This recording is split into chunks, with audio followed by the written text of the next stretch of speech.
Live action. Take one. All right. Let's see here. All right, there we go, YouTube. I know YouTube be having that lag. There you go. All right. There we go. All right. It is Money Monday, as I used to say back in the day, which is still relevant till today, right? Peace, power, and profit to the family. Anybody that's out there hanging out inside the markets, doing what you do best, making moves, making things happen, analyzing opportunity, submitting your best brain cell forward, all those illustrious and great things. Shout out to you guys, right? Peace, power, and profit to the family. Again, on this Monday afternoon, I should say, session, want to go over a couple of things with the family today. Again, of course, you guys are watching the market possibly like I am. Even if you're not participating in it, you're watching all the fireworks go down, which is obviously in this case a indication of a lot of the things that culminated coming out of Friday into the weekend, obviously into the intraday session, which is today. Spawning from the futures market last night at 6 p.m., where we saw the Dow definitely pull back, the SPY and the NASDAQ definitely pull back. The VIX obviously began to kind of up ramp itself. All of these things were indicative of, sound bites and news reels and quotated, commentaries or the lack thereof coming out of the White House more so than anywhere, right? So that caused somewhat of a panic for some of the respective future traders, which caused somewhat the precipitous drop that we're getting today. It started last night. Now, with saying all that, which seems to be a mouthful, right? We know that we're getting closer to the election, right? So we're what 8-9 days away, something like that. What's today, the 26th? So yeah, well, we got five, 8 days, somewhere around there. So 8 days before the election, markets obviously, ran its course, so to speak. Hit some very key moments. Again, we made all-time high during the pandemic. And, again, we're talking about what about a month and a half ago, somewhere around there, September the 3rd. Literally, around about the 3rd or the 2nd, we made all-time highs, overall market. Again, the S&P 500 obviously got up there, roughly around the 358. What that did, in terms of, the previous high, which was like 338 and change, 339, way back in February, of 2020, obviously, this same year. But it seems like it's a different year because of the fact that we had a market reset, so to speak, right? Markets obviously took a big plummet, tumble, back when it's aired apparent that the pandemic scenario concerning the coronavirus, would be a real big issue for the markets, for the economy, for the American people's health, the global health as a whole.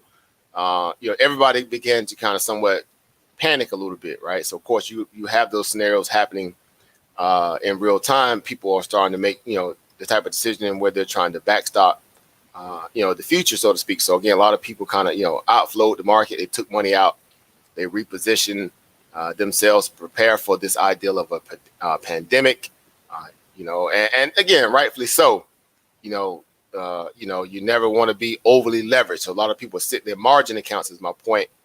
And when the markets begin to plummet, of course you don't want to be having all that margin, and then the markets dump on you. Then you owe all this extra money outside of what your account was obviously initially funded with, which could be very, very bad for for business, so to speak. So again, the markets now are starting to, in my opinion, of course, go through what we consider to be the it's kind of like the simmering aspect of it. Now we were cooking on high heat. somebody rushed in, cut the heat off or the gas off. Initially, that was back when we hit all-time highs. During February, before the pandemic news really began to be known that we was going to hit some real serious headwinds market-wise. And so, when all the so-called excitement cooled down, so to speak, right, the pot stopped bubbling over. In came the feds, right? In came the chefs, right? The real true chefs of the market that we know of are the people who control the money. And when I say control the money, they're the ones who are making the type of monetary policies or the addendums to kind of somewhat backstop this market from, number one, overheating if necessary, which is rare that they do that because they love to let it keep running, but more so keep it from cooling off, right? To keep it from cooling off, right? Can you guys hear me too? First of all, I'm sorry. Just make sure you guys can hear me. Peace, power, and profit. Can you guys hear me clearly? As far as my audio, is there? I heard someone. I just looked up and said somebody says a lag. I'm looking at the chat now. What's going on, everybody? Let's see some people tuning in a little bit here. Thank y'all for coming in, hanging out with your brothers this Saturday. I'm about to say Saturday. This Monday, right? Again, this made back Monday, right? Money Monday, if you like to call it. All right. Appreciate you guys stopping through. Over Brandon, over brother Mathis, over Chris in the building, right? Family Gullis SC in the building. Iba Monica Lamb in the house.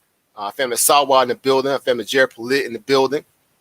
Right, everybody, hanging out a little bit. Thank y'all for tuning in again. I know it's kind of, short notice, like I always do. I kind of come out the blue a little bit and just get the going in.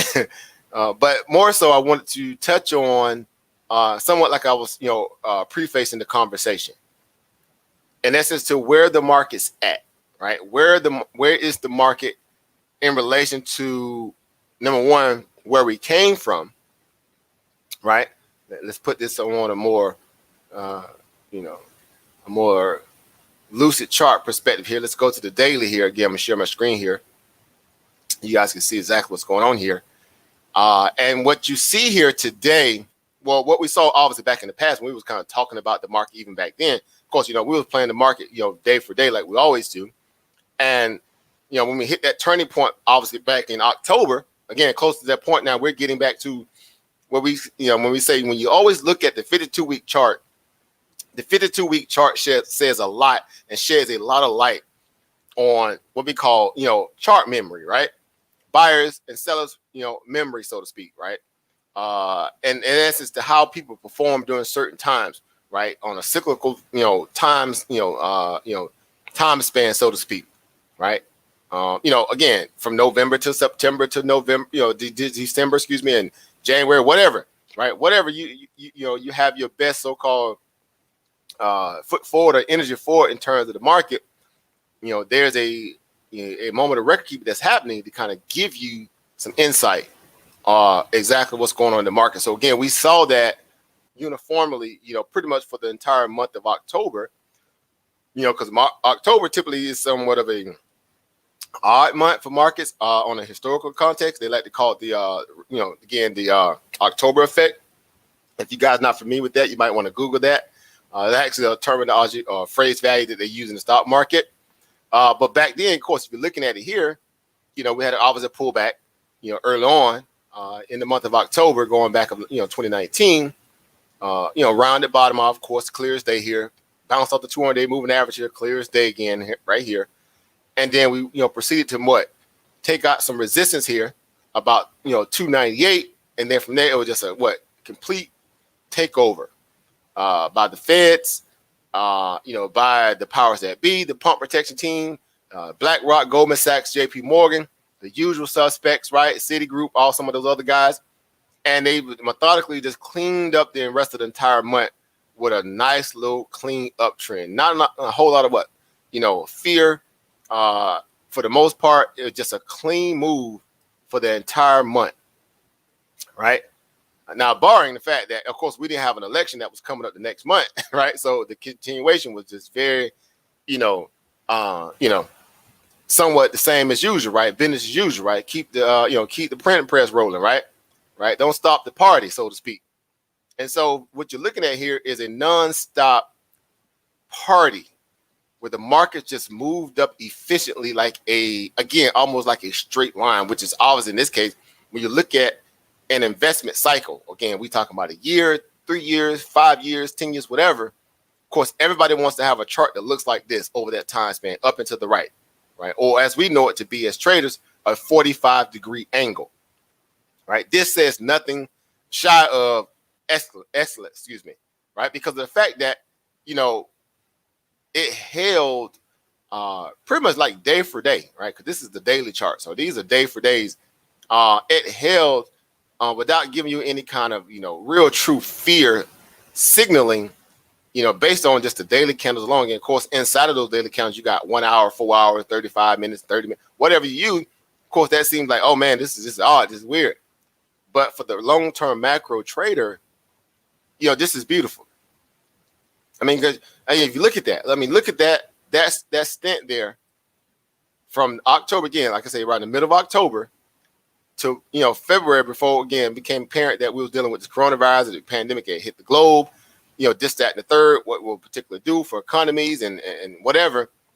We were on a pretty much a course, again, as I'm always saying, right? We was riding through what? Gravy Valley on biscuit wheels.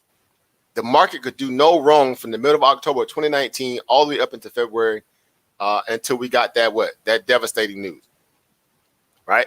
And I'm referencing that because if you go back before that, what do you have here? A whole lot of choppiness, right? The entire month of August was just a chop fest. I mean, look at that. Like, look at the month of August, right? The month of August was just this. From here to basically here, you were just what? In a chop fest, just up, down, side. It was just ratchet.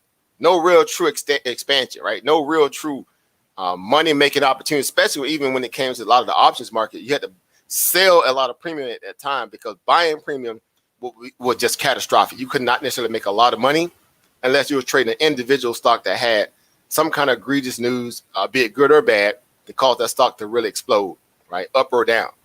And so at that point, if you bought premium doing that aspect, of course you did very well, right? You did very well, right? So again, even before that, again, July kind of, somewhat, kind of uptrend, kind of pull up a little bit, pull back a little bit. Nothing necessarily enough to make a person feel like, okay, this is awesome. But again, when we go back to the middle of October, right? The middle of October here, all the way to February before we got interrupted or disrupted by the coronavirus. Of course, had we not had the coronavirus, that's that's the question, right? Right? That everybody's was pondering and asking themselves, like, where would we be today? Right? I mean, if you just even put context to the idea that if you just say, okay, if we kept the same, somewhat linear growth in the markets, of course, we would end up, being, somewhere no less than maybe 370s, right? We'll say at least 370s. Now, of course, we hit all-time highs around the 360s, of course, close to it here, back in September. But if we just say, okay, if we use that same, somewhat linear growth perspective here, right? If the market just kind of went through its popping ping and just kind of gradually kept climbing, all the way up until where we're at today, then it's not far-fetched to say that we could have been easily anywhere above 370, 380, right? Easily, right? Between 370 and 380. Again, without, all this right here, right? And that's a minimalistic perspective there. And I'm saying that because, again, even if you start using the linear regression band here after the fact here, back on June, and you see where it's kind of uptrending here. Now it's showing you that it's have the uptrend, well into, we'll just say to the end of the year. We just closed around about right here. It's still pointing to that same area. At a minimum 352, at a top around about 385. Of course, it's speculative, but it has its use case. But that's why it's an indicator that does, it provides a level of metric to kind of give you, movement based upon volume. Again, all the other little pertinence that come in, but with under that, order flows, Again, options, somewhat contracts kind of baked into the ideal of what markets would look like in a trend perspective based upon what it's been doing on the previous, trading sessions. And so we're not far-fetched from that idea that easily, being able to do away with the disruptions, of course, like the sound bites that are coming out of Washington, right? The idea that now the WHO and the CDC and the FDA and Dr. Fauci and his crew, those guys starting to ring the alarm again because we are starting to move into another phase of the coronavirus infections that now puts more pause on us than we had in the very beginning when we were clueless to any of this. Now it's like that we know so much that we know about it, and people show it to be kind of not necessarily the most best and resilient in dealing with it. Obviously, that comes from the top down, government down to the actual, individual citizen. Well, here we are now getting ready to go into the colder months, and the cases are starting to spike again, and we got an election coming up, and the markets, have run their course to the best of their ability on all the particular help that it can get, obviously, out of the Feds. And if we paid attention to the last Fed meeting, directly what Powell was signaling, and also, again, the Fed out of Chicago, I really like that dude, Kashkari.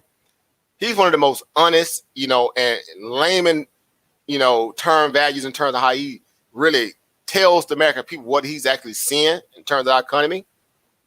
He don't sugarcoat and kind of dress it all up with all these kind of gaudy words. He kind of pretty much comes straight down the middle, like, hey, this is what I'm seeing. Right. And if we don't do this, we're going to, really have some problems. Right. And so, Jerome Powell pretty much signaled that, they pretty much, even though they haven't exhausted all their means to help the market, but they've done what they've done enough to do what was necessary to get us to a point where we can at least have our head slightly above where the rest is on Congress. Right. It's like, I'm still here. I haven't washed my hands, but I'm just going to fall back a little bit. Right? I'm going to fall back a little bit. So, of course, a lot of the repo operations, reverse repo operations that was happening kind of ended, to be exact, if you was paying attention to the markets, around August, September time, they really began to get thin out. So all those, 50 billion here, 25 billion tranches here, all that money began to now start to recirculate itself back into into the Feds, and then obviously allocated by the Treasury. So you weren't getting a whole lot of that, right? At that point where it was the sugar high that the market was kind of just feeding on. At that point, the algos just took over, and then the banks that had all the reserve liquidity that they was kept getting from the Feds, they were the ones at that point now carrying the market. Okay. Well, me saying that is just also to let you know this is when a lot of that stuff began to be heir and apparent. When they were somewhat, trying to control liquidity and day traders, you had very small operations that was still even happening by the Fed. They were minuscule. It had no really true bearing on what we saw in terms of this, right? Going back to, again, July, even before that, of course, way back on the lows, right? The March lows of the coronavirus. But when it became, relevant that we was finna, turn the curve again in the market, not on the coronavirus again, Trump was, we turning the corner on the coronavirus. Okay. That's to be, yeah. Yeah. But as far as the markets, again, back around May, right? Around the end of May, end of May, it became heir and apparent that they was going to take this market to some all-time highs, or at least get it back to the previous high, and then maintain from that point going forward. Because at that point, from a significant aspect, what do we see here?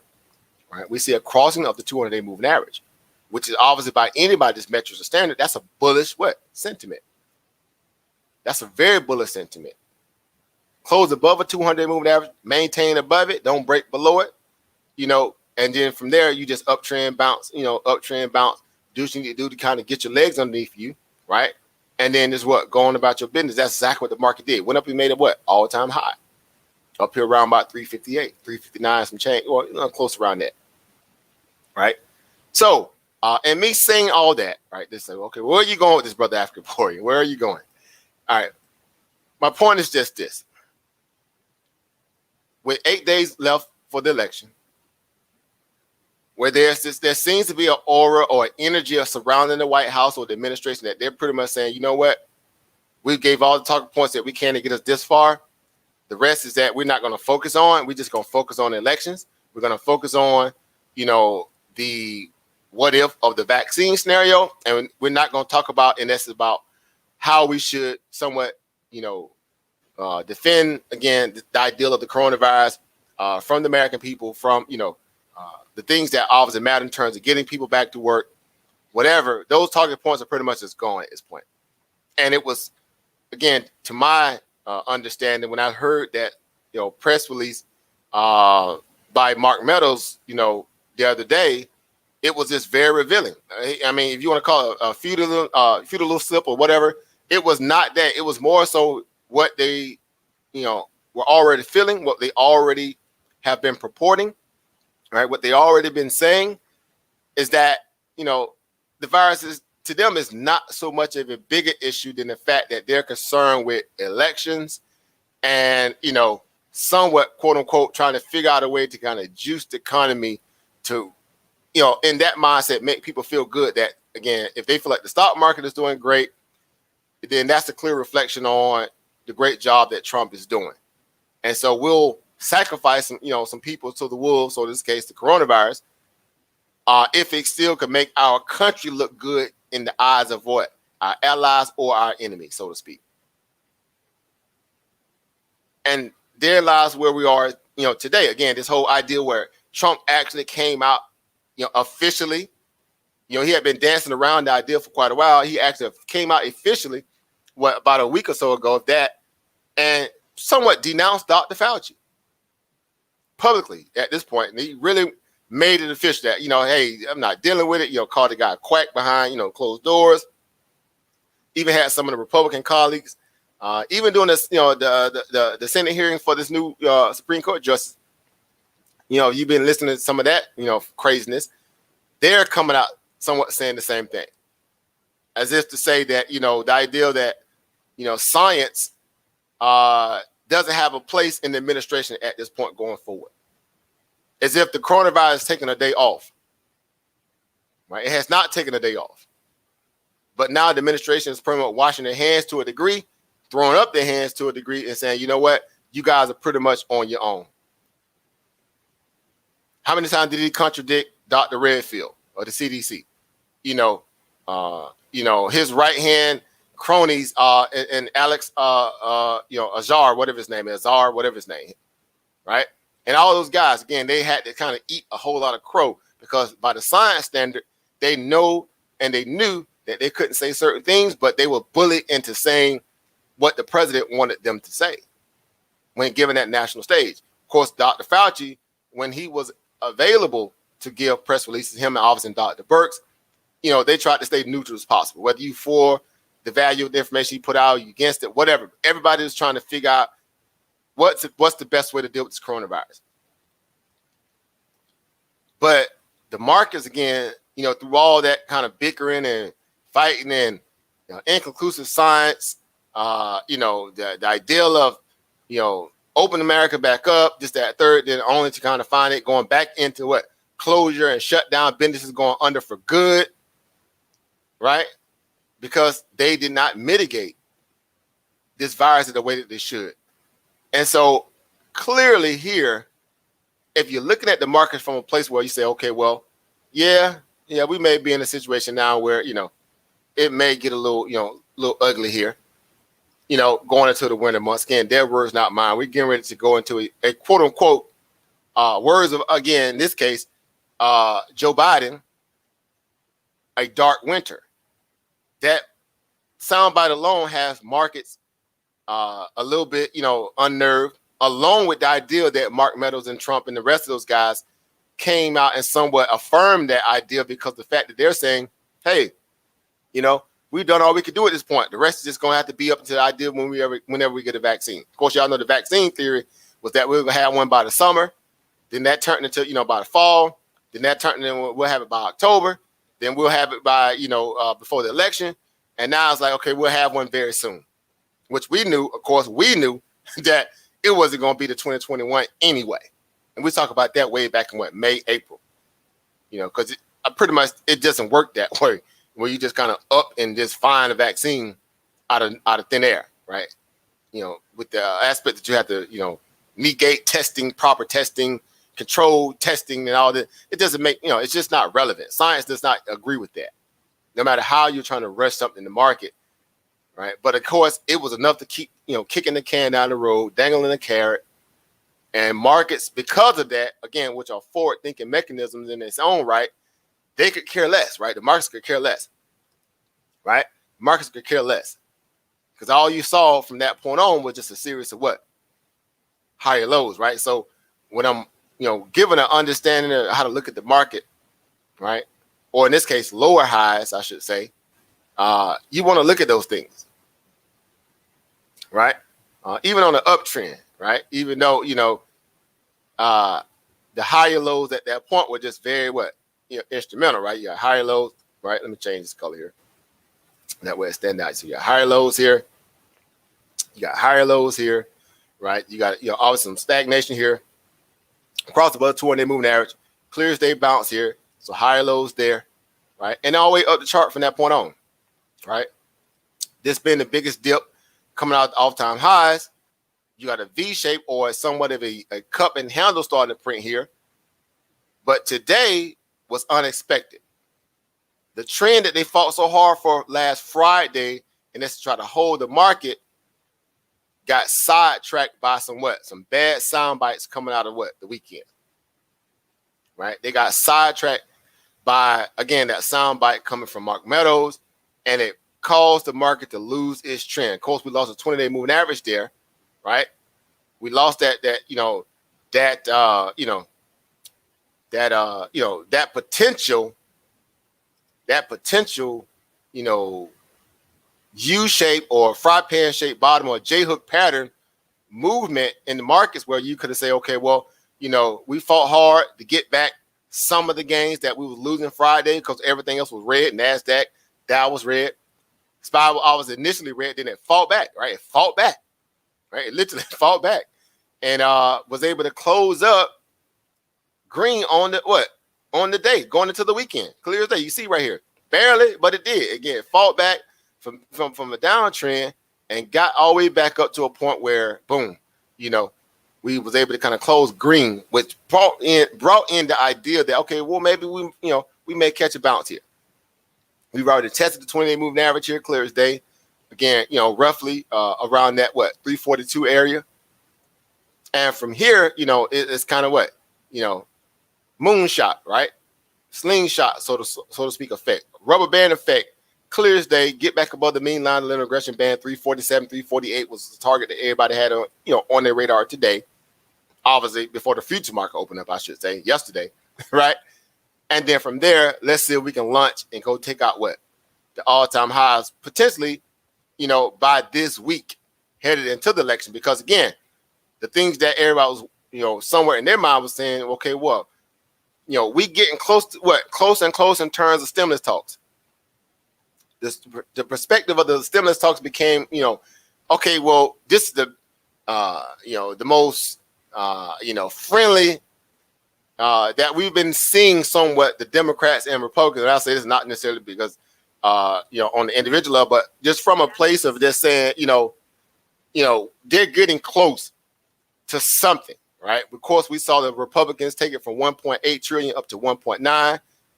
The Dems have been sitting solid at 2.2, obviously after coming down all the way from 3.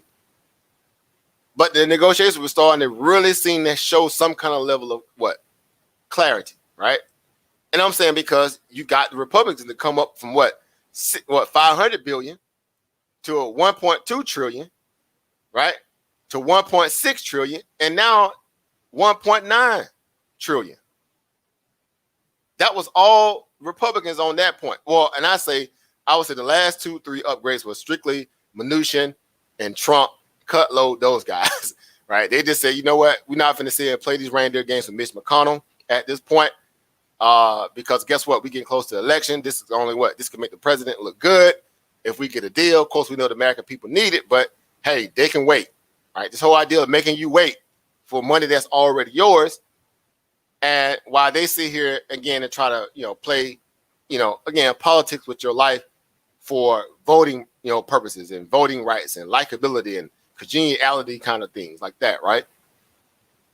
Clear as day. Again, clear as day, you see what's going on here. right? But as far as markets goes, again, going back to my original point, again, I don't want to lose my thought here. Now that we hit this all-time high, the crest here, and you say to yourself, okay, well, if we're going to turn the corner, even we had this pullback here again, because we know some of the stuff that caused this pullback was right on the top of the linear regression band, breached above it. Like anything, you're going to have some kind of correction. Of course, we didn't know it was going to come all the way down to the bottom of the linear regression band. It could have easily stayed in this area here. Hence, you see, I got a line that's going through that with a couple people I've been training with, and saying that these are some key areas. If we break here, we're coming down. If we stay above it, of course, we can kind of meander around here, and we can eventually kind of inch higher into the election. Of course, being, we end up getting a stimulus deal, or, just the idea that markets, convinced themselves at that point, which it was already known, I think back in September, August, that the market was saying that they was already kind of pricing in a Joe Biden president win, so to speak, right? Again, their words, not mine, right? So if you're all for Trump, don't get all in, get wide open on me, right? But that was the deal, right? That was the heir and apparent, visual on a fiscal perspective, and some of the analysts start kind of, parroting that same ideology as well. You had Goldman Sachs came out literally the other day and said that they saw progressive value in terms of, upping in the GDP for Q3. And that's because they're trying to base, they're trying to front run all the potential earnings that's getting ready to come out, because, we're getting ready to go into the tech week, coming up with all these tech companies going to release their earnings, and they're trying to bank on those earnings being somewhat of saviors for the overall market, right? To at least sustain it or not catapult it higher, given the fact that we can also, in tandem to that, get a stimulus deal, which seems to be getting more and more like, okay, yeah, which we know instantly, of course we do, that is just more of the same, what we always know. Them just kind of kicking the can down the road, dangling the carrot for votes, right? The closer you get to election time, the more you start thinking about what these senators, these House of Representatives who are sitting there holding up the process or not holding up the process. You start going to blame game. If you are for a particular side, Republican or Democrat, you start pointing the finger even more towards the other side, because you say, man, just go ahead and cut the check. Right? It's the idea that, okay, man, it's only 1.9. Again, so what? You lose what by 300 billion, right? And then the Dems will say, well, that 300 billion is what? Marked for something specific. It's not a slush, open fund value that don't have a agenda attached to it. And therein lies again the back and forth, right? The idea that we're trying to place blame on each other, so you kind of one up the one part over the other to kind of make the American people look at you like, see, this is the people who holding it up. But nonetheless, who's really suffering? Again, the people who are sitting there waiting on this stuff that know they need it, that really need it. Because if you remember, Congress already got they payday. They voted to keep Congress open and not shut down the government. Who pays their salary? You do. They made that vote. You didn't get a say in it. They made a vote without your consent to fund themselves off your tax dollars. But they couldn't come to a consensus to come up with an idea to cut, so-called quote unquote the American people another stimulus check. And here it is, neighbors in the north, Canada, been giving their citizens a check down there every week, something like that. Europe, and Europe in a bigger recession than a lot of people too. They were still finding ways to pay their citizens because they put their people first. Asia, same way. They were paying their citizens like a stipend, so to speak, to float them through the pandemic. This country, stingy than a snail coming through a salt mine to try. Look at, ain't happening. Right? It's not happening. And then they pit, parties against each other people against each other purposely, to the point where you get discombobulated and get caught up in the minutiae of silly things or trivial things, and you overlook the people who's really causing you to make the biggest harm and problems. And so they're good at that. Hence, my thumbnail, right? This is the hand that 2020 has dealt us, right? This is the hand that 2020 has dealt us. And, to be, let me get this thing off here. Sorry about that. And to be, understanding of that and not lose focus of what's really going on, the real big picture. Don't get caught up in the trivial stuff. You'll realize, what has happened here. It was the biggest heist, of course, in our history, in American history. Number one, on the financial side, from a fiscal policy that was just asserted out of the Feds and the Treasury Department, where they just print all this money, of course, dumped it into the markets, not necessarily the people, but the markets. Markets made all-time highs, and you got people fighting in the streets that are hungry, that are, destitute, that are, behind, that don't have jobs. And how did they benefit? How did they benefit? They didn't. It did what the agenda of what Washington, in my opinion, wanted to do. Divide everybody, cause the smoke screens, cause all the, sleight of hands, right? The prestidigitation, right? Sleight of hands, right? The Houdini effect, get you focused on something else. Again, why Wall Street, the banks, hedge funds, this, that, the third, ate phenomenally well.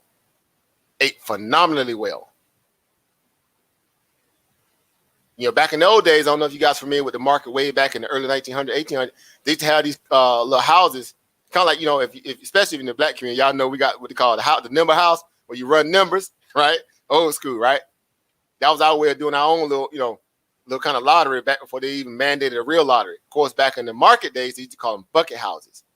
Right? So the bucket house was where you went to place, your brokerage bets. If you were just a person coming in off the street, so to speak, you didn't have to kind of go through some elaborate, sign up to get a brokerage and all this stuff. Back then they were called bucket house, right? Y'all can go Google that, right? Old schools, right? And you show up and you just had, you were day trading the market basically for whatever it was. And back then it wasn't a lot of these companies that we have today, right? It was on a few that was still publicly traded, that was still around today. Even back then, it wasn't a whole lot that we got today. So the biggest medium of exchange back then was commodities, right? Of course, right? Some of the original stock were what? People initially, right? Of course, and then it morphed into what? Cattle. Then the crops that were being grown and sown and flown all over, well, not flown, but necessarily boat shipped, all right, all over the country and in the world. It was the commodities that were ruling the roost, right? Commodities were the Tesla back then, right? Sugar, right? And stuff like that, corn and cattle, right? Those were your disruptive technology back then. Who had, can grow their, they crop or their, have the fattest hog, so to speak. That was hot back then. Of course, you had, again, some of the more industrial revolution stocks that were, or companies, I should say, that was coming around too, of course. But back then, the name of the game was commodities. And sugar was one of the real biggest movers back then because, again, who didn't like sugar, right? This whole expansive move of growing all the sugar came down in the Caribbean islands and Haiti and Jamaica and all those places. That was the hottest crop coming out of the Caribbean was sugar.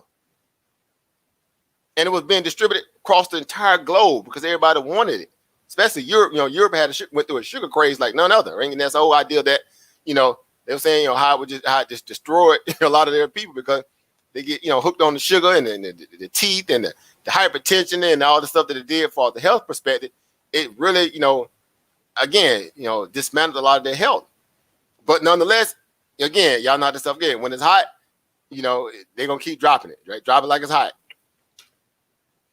So again, and saying all that, again, coming back to where we are today, markets are now starting to show what we kind of knew in the beginning anyway. And it's like to the point where they've kind of taken it, have taken the market as far as they can go.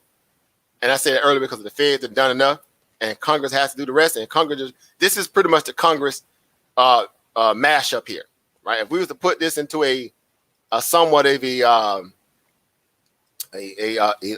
elliptical bubble, right? So it would be somewhat like this is all Congress. Hold up, let me do. How do you do this thing? You do it that way. Do you widen it up like this here, right? This is all Congress, right? This is all Congress at this point, right? Let me see if I can. Well, it's gonna probably show the top. So again, so this is all Congress, right?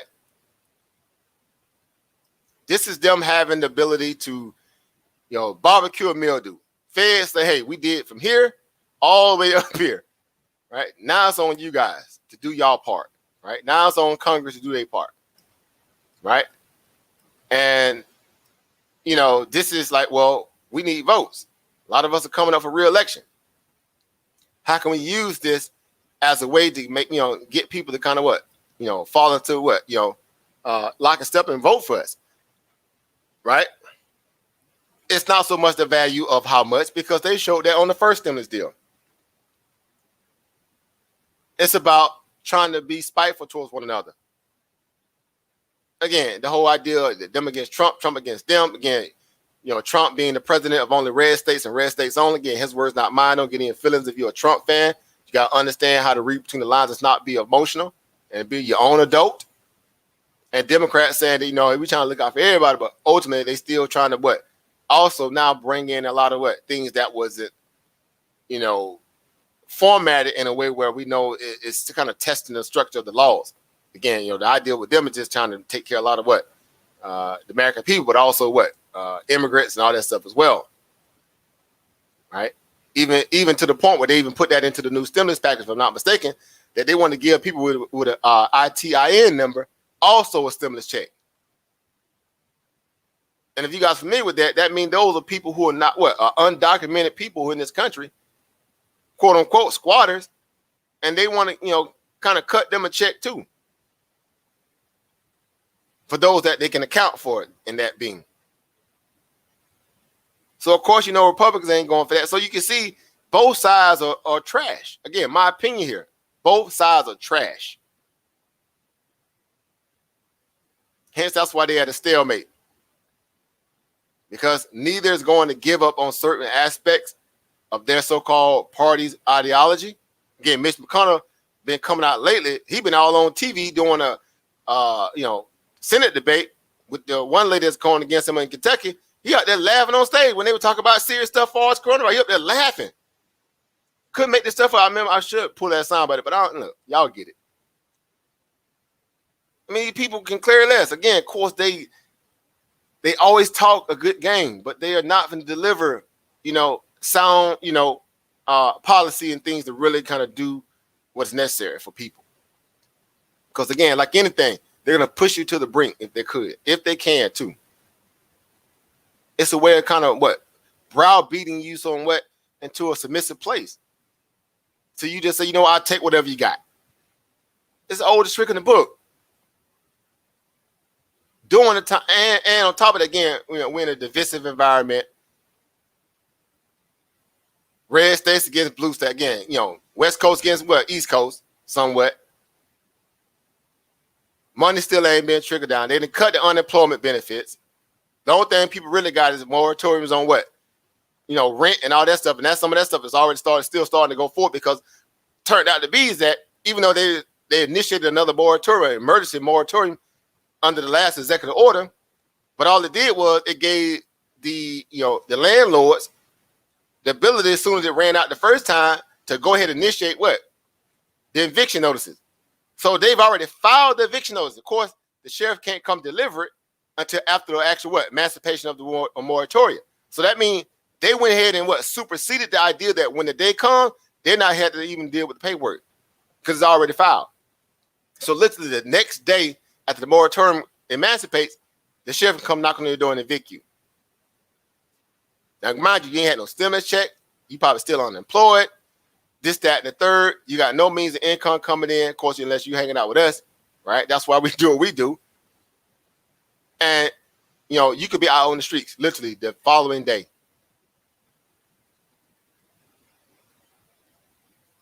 And so the markets, again, is saying, okay, well, yeah, that's fine and all, but, hey, we have a different agenda. We have a different agenda, right? And so this is what we're seeing here. So again, of course, we got to pull back. Again, I'm showing this here for a reason, because we've been here before. Now it's on a shorter a shorter trend. Before we had, kind of a nice bottom trend from the last bounce around, the 29th of June. all the way to the top of the band. Of course, broke above it. We hit all-time highs back in what? September. So you're talking about roughly about what? From July, to be honest, from July till, the 1st of September. So roughly what? 2 months? Are you kidding me? From 2 months, 2 months we went from what? Basically, 300 all the way to what? 358 in 2 months. Right? Again, just kind of nonstop, just grinding higher. I made a lot of money on calls during that time frame too. Y'all remember I wrote them calls. And then you had the pullback, the hard pullback, and we cut a hard pullback. It just had, it had to kind of what? Rebalance itself. Look at the RSI. Right? Look at this RSI here. So it came down, tested around maybe about 42 on the RSI. Obviously, it was a great chance to buy. We spoke about that to a lot of people, going through the training. And that in general, when I was coming on, that was obviously a clear buy signal to kind of play in the retest, right? Or retracement. We made it back as high, as 353, right? Again, couldn't make this up. Look at the resistance here, clear as day there as well. And now, we broke trend because of that, again, that press release that came out this past weekend, along with the idea that, again, they kicked the can the entire, week of last week of potential, coronavirus stimulus deals and this, that, and the third. And we're getting close. Every day we're getting close. Right. So of course I was on the fishing creek. I was out there fishing every day on the boat, listening in on this food. And I was like, this is why I'm happy I'm not all in the market in the past week the way I really, would have been on a real continuously work week. So they just doing what they typically do. So they was able to buy some time. Again, of course, we ended up on the week, like I said before. If you see there, clear as day, Dragonfly Doji, somewhat like that. And you would think that we have some kind of level of, continuation the way they try to close it out. But again, they daggered themselves because they kind of knew, right? Man, a lot of people who are trying to bet on this market because they want, of course, the sugar high. Again, going back to that sugar high, the commodity sugar high back in the old days. In this case, it's helicopter money, free money from, cheap money from the feds. That's not even the mandate now. Now it's dependent upon Congress because the feds say, I don't wash my hands somewhere. Congress, get it done. Congress like, but this is all Congress. And again, people bills can't wait. So we can come down and test the bottom of this, the linear regression band about 332. We've already kind of shown just this day alone. Again, the amount of money that was made today on puts. Again, people who bought puts Friday at the close, who was not going to be detoured from understanding that this market was obviously more frail and weak than it perceived to be, based upon the idea that we could get a stimulus check or a stimulus deal. They was like, no, I'm not convinced. Because ultimately, if you look at it from a weekly perspective, and that's why I always pull up the weekly charts and stuff like that, all you did was made a lower high. Remember I've been talking about that recently? Make sure you pay attention to those lower highs and higher lows, whatever, or higher lows, I should say, and lower highs when you're trying to, trade the inverse. Because that says a lot. So guess what? Here's your beginning of the week. Here's your other point, right? Your lower high here. And here's your other lower high. Clearing is still in the downtrend, coming from way back the previous week for 353. So you didn't do anything magical. All you were just you still solidified the fact that you were still in the downtrend, right? It was still in the downtrend. Clear as day, right? Clear as day right there. Of course, that's why it was important that they break out Friday, if they could, obviously, or continuation for this Monday, if they could have, if they had some good stuff on the table that they could do, but they've been exhausted about everything. All the talking points pretty much mute at this point. And the market did what? Okay, yeah, whatever. And hence the pullback today. Again, gap down, pullback. And Dow today at the low of the day was around 880 some odd points, 870 somewhere around, something like that, some 800 some points today on terms of it being down. We hadn't seen 800 point drop in a minute in the markets. Right? Going back since that time that Trump made that kind of statement that he wasn't going to do the deal. He's like, screw the deal. I'm done. right? That was that day, of course, clear as day. But that was more, not so much an anomaly. It was just him, just what, killing everything because he has such a platform. This particular day of trading is strictly based on all this data is starting to come what? Boomerang itself back and starting to dagger what? The pretty much the market, Congress, president, everybody at this point. You pretty much overstayed your welcome. And now you have to really put up a shut up. That's what this market is now starting to kind of reveal, that you have to put up a shut up. Of course, we saw companies like Snapchat, right? Snapchat, crazy gap up, of course, on earnings. Now, of course, they did pretty decent numbers. And I'm saying that because, again, I like to follow the fundamentals and stuff like that.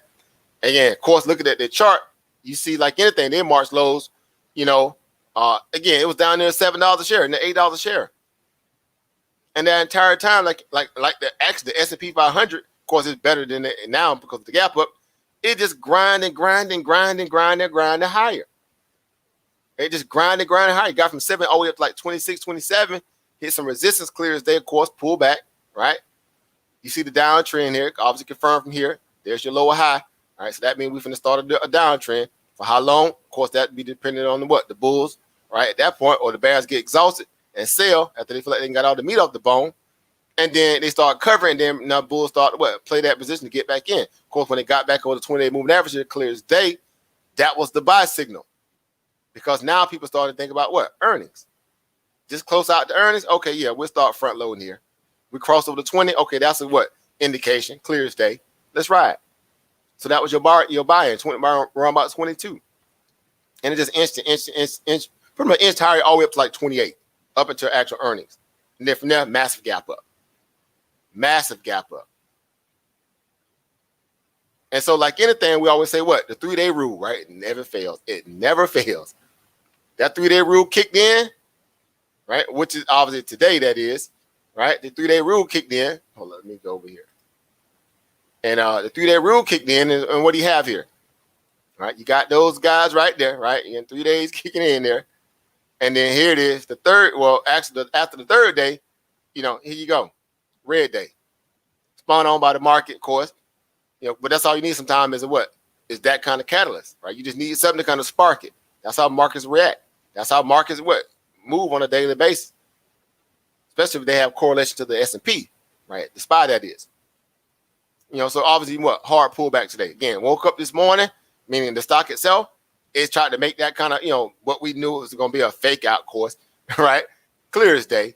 It tried to spike right out the gate after pulling back during the pre-market, right? So if we go to a shorter time frame, let's look at that real quick here, right? Let's look at the 5-minute, right?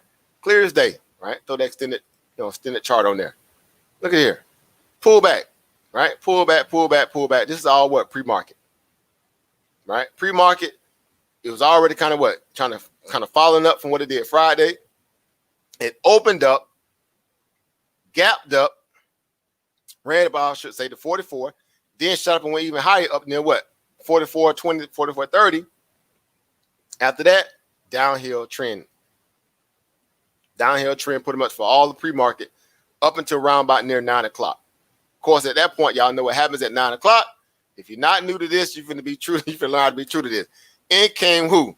Robin Hood traders, right? In come the Robin Hooders, as they call them, right? The one thing that makes Wall Street get in their feelings is the fact that they can't put a quant value on how Robin Hood traders trade, right? They're the one thing they've been whooping Wall Street behind, kicking butts and taking names, because they buy in and everything. They don't care what it is, how it is, the fundamentals, the technical. No, this is just buy. It's popular, buy it.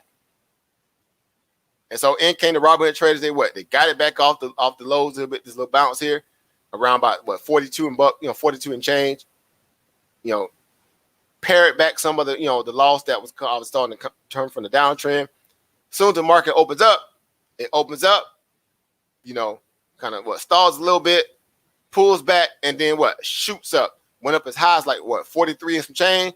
Next 5 minutes, it shut up and went back up near 44 and some change. It went all the way back to that point near the resistance and where it came from pre-market. Close to it, to the point where you had a wick up here too, but it went all the way back to that same area and tested it. That's all it did was a retrace. At that point, it was clear. If it couldn't break above that,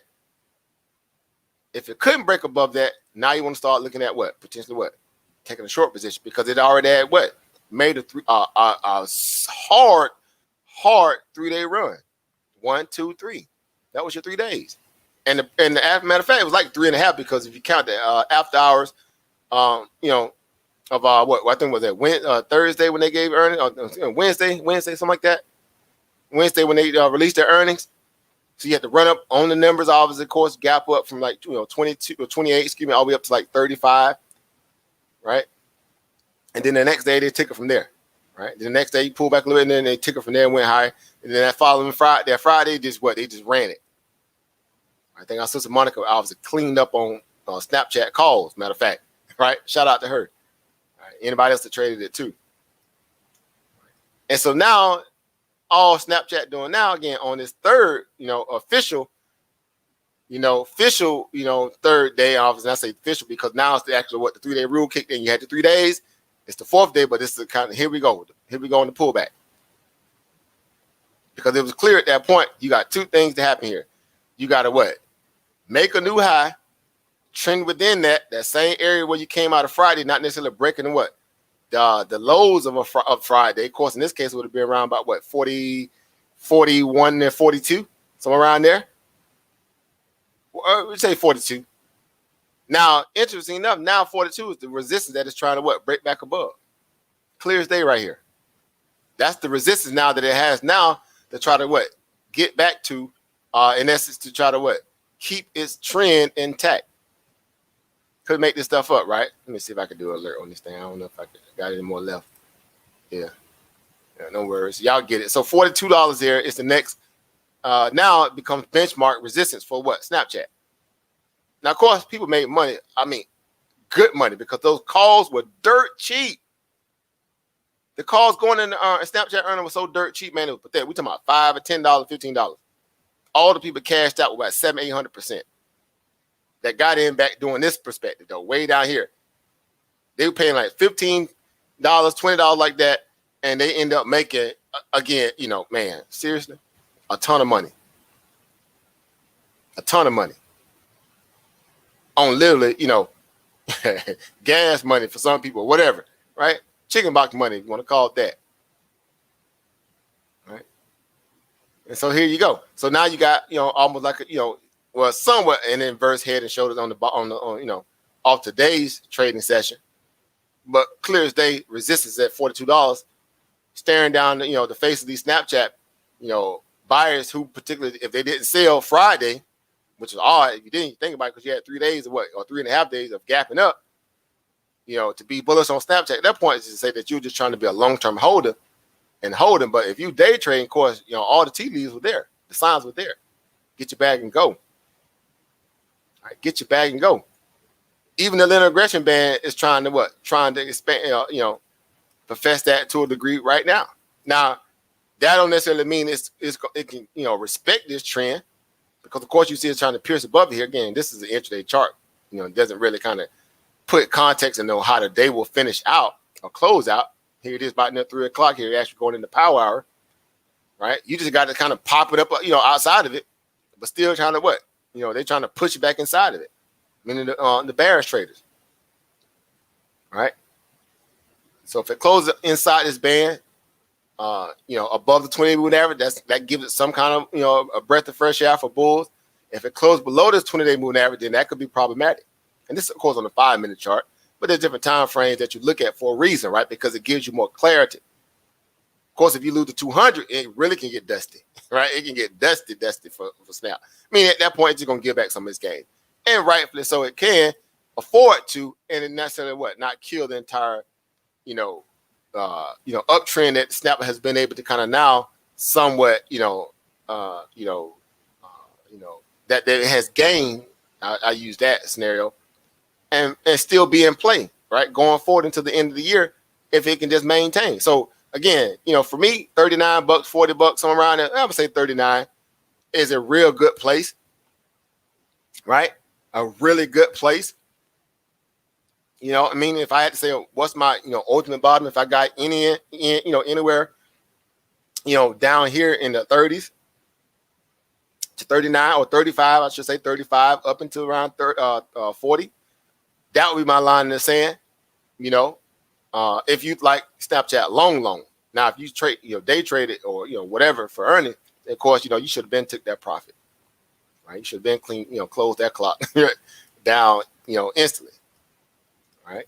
But nonetheless, here we go. So again, Snap has to kind of barbecue a mildew here. Because if not, again, it can easily find itself back down, at least back down to that 39, 38 level. And it can afford to do that, and it won't still be a big issue, because you're still talking about a stock that came from like $28 and ran all the way up to like near 45 in about 3.5 days. Massive gain, well over 30+%. Well over 30+%. Right? So really big move on Snap.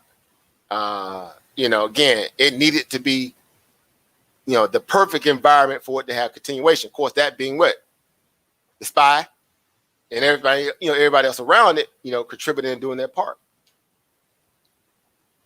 Right. So again, so this just more, the same why you say, okay, well, if it ain't going, do what I feel like it could do in terms of maintaining, at least chopping out in around this area here, being able to hold at least 42, right, and just chop around, meander around in that area for potential next breakout and go higher, then, hey, it might be time to take some off the table, right, or close out and try to play it again. And I'm saying that because today, too, what happens with Snapchat? They got news, right? Guggenheim came out today and did what? Upgrade to Snapchat, right? Gave him an upgrade, right? Up to like $52, something like that. I think like $52 upgrade, right? Now I can easily probably get on up there. It's to be determined. We'll see. Let me see if they got it in the news over here. It may not have it over here quite yet. Yeah, I don't have it over here. I know.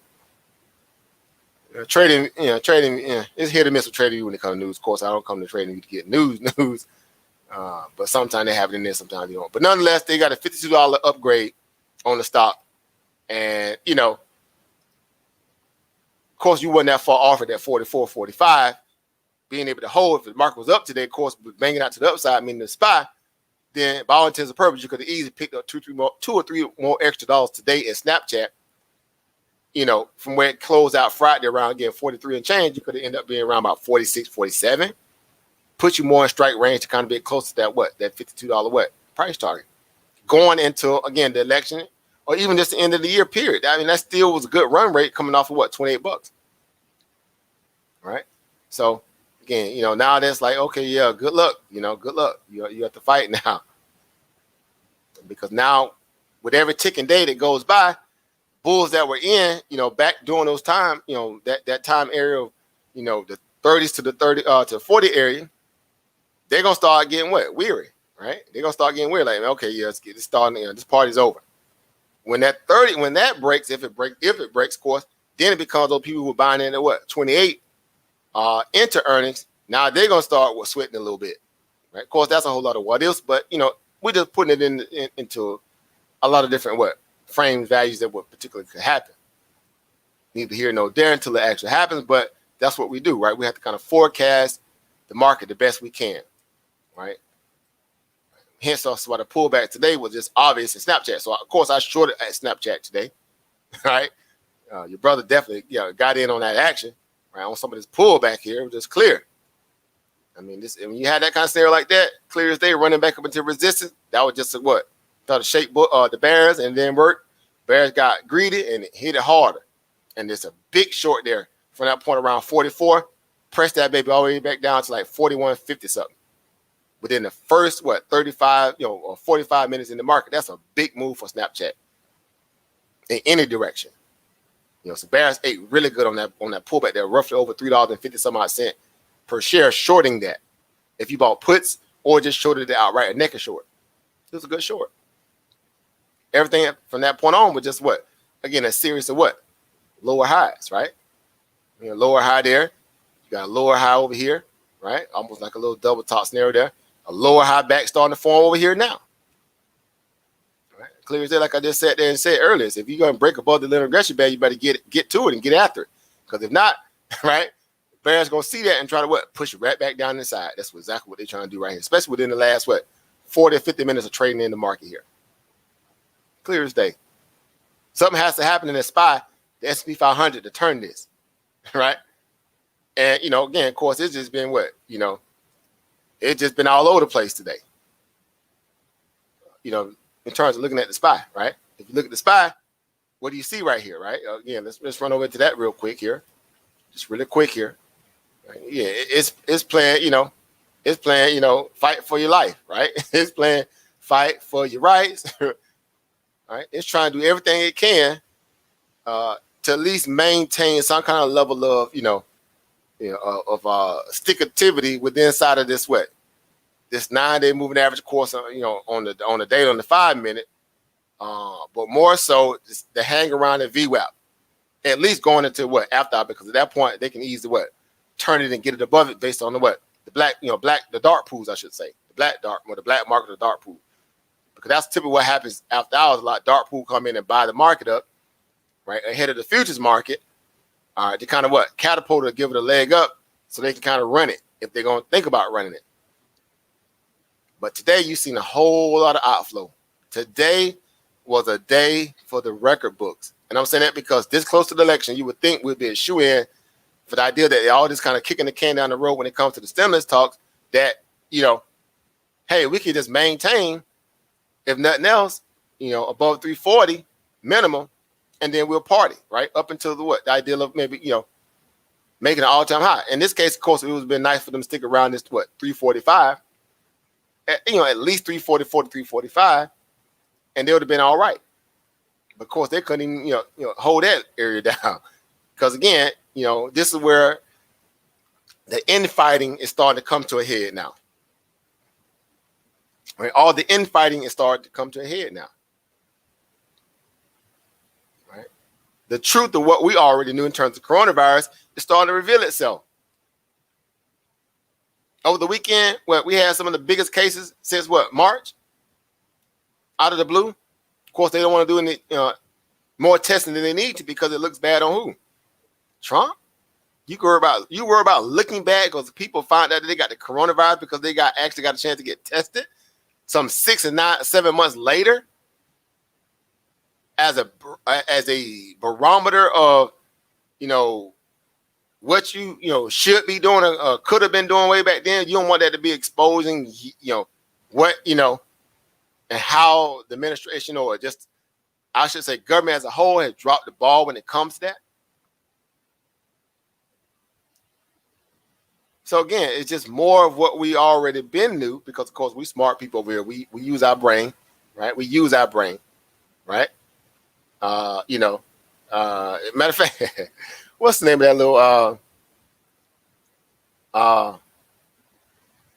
little cartoon my little guy watches? It's called Ebongo Kids, something like that. Ebongo Kids. It's called like Brainy. It translates to brain kids, or brain, right?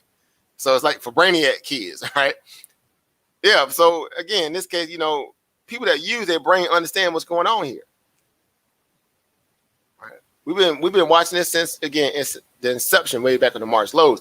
So it's no, I'm not worried about the fact that the market's obviously, it had its chance. It had its chance up here.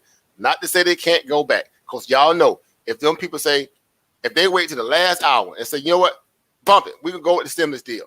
We'll take the 1.9, or they agree to 2 trillion even, and they slam the gavel on that, even though that check probably won't get cut, to after the election. At this point, it's obvious it's going to get cut after the election. But at that point, guess what? The markets don't care, because it's still going to try to rally off that. Hence, if you look down in my description box, right? If you look down in my description box, it's clear. That again, they know at this point the window to get them checks out even before the election, because that's what Trump really wanted. He wanted to have his name, again, y'all know him, signed on them checks and in your hands, like he's some kind of, mafia or the neighborhood drug dealer, right? You got you a Trump check with his name signed on it, and that makes you supposed to feel good, right? Well, you can give me my government cheese check. Ooh, boy, that Trump's something special, right? But again, right now it's clear. Right? It's clear now, right? That ain't finna happen. It's not gonna happen. Right? So again, real quick, let me run over here. if you come over here, if I could real quick, right? I just want to share, my screen here in relation to the what I was saying, down my description box here. All right, so all the stuff that was, again, came out of the weekend was just a whole lot of what, like we've been knowing, kicking the can, agree to disagree, disagreeing to not want to agree, right, on both spectrums. And then, it was just pretty solid coming to the futures market Sunday that it was going to be a nothing burger day for Monday. Because it was more of the same. You had an entire week to do something and y'all did nothing. Fool me once, shame on what? On you. Fool me twice, shame on me.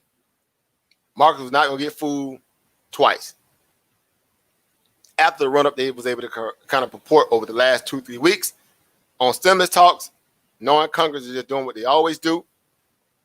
BS, right? Feds pretty much calling them out. They still spinning their wheels.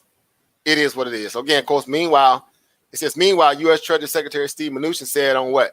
Monday that there were a number of errors in the House Speaker's Nancy Pelosi's COVID-19 relief plan that President Trump cannot, I repeat, cannot accept. So, but he knew about those things, what? Monday of last week, Tuesday of last week, Wednesday of last week, Thursday of last week, Friday of last week. Right? He knew that. And he kept saying, well, let's go bigger. Remember before that? The week before, they was like, man, let's go bigger. I don't know what Republicans doing. It's election cycle. Y'all need to, if y'all want people to vote for y'all, go ahead and release a bigger package. Get it over with. American people going to spend their money back into the economy anyway. His words, not mine. So he knew that a lot of the stuff that Pelosi was obviously putting forth in her bill, earmarking for, was already there in the beginning. The stuff that the Republicans do not want to agree with, stuff I spoke about earlier. But he still made it seem as if they were close. Right? Well, we getting there, but American people need this and they need this. Okay, well, do something. Show a real, a sense of valor at the high seat and land, and go talk to people. Stop trying to play this old like you some kind of king or something. You got to let all the bishops and the people in the parliament come speak to you like y'all delivering messages back and forth through that way. Now you know how I did when you were young, right? And you probably been hot on on a female, right, or a male if your lady, right? And you send your homegirl or your homeboy to go talk to the person you were hot on, right? And you be like, man, maybe they'll listen to so and so, right? Right? But yeah, that's basically what they're doing. Again, but these people are supposed to be career-long politicians, negotiators, so to speak, right? And they still can't get nothing done.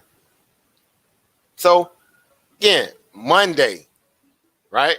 Plan, Monday, there were a number of areas in the House Speaker Nancy Pelosi's COVID-19 relief plan that President Donald Trump cannot accept. Not necessarily say couldn't accept, but says what? Right? The devil's in the detail in terms of wording. Cannot accept. Meaning, so he's trying to say, I'm not going for it. So all they're doing right now is making people like, Moscow Mitch, right? Mitch McConnell, turtleneck, right? Look good. Right? Because he pretty much came out literally 2 weeks ago and said that, man, look, it ain't finna happen before the election. All last week, it ain't finna happen. They kept downplaying him, right? To the point where Steve Mnuchin went over his head, like, we're not even talk to him no more. It's just gonna be me, you, Nancy, and Mark Meadows and the president, so to speak, and Cutlow. But McConnell was like, look, I don't care what y'all say, because y'all bring it to the Senate table, we may or may not vote for it, which obviously, provided another hurdle. But again, these people, like I said, they don't care. So again, so going to the next one. So the harsh reality, right?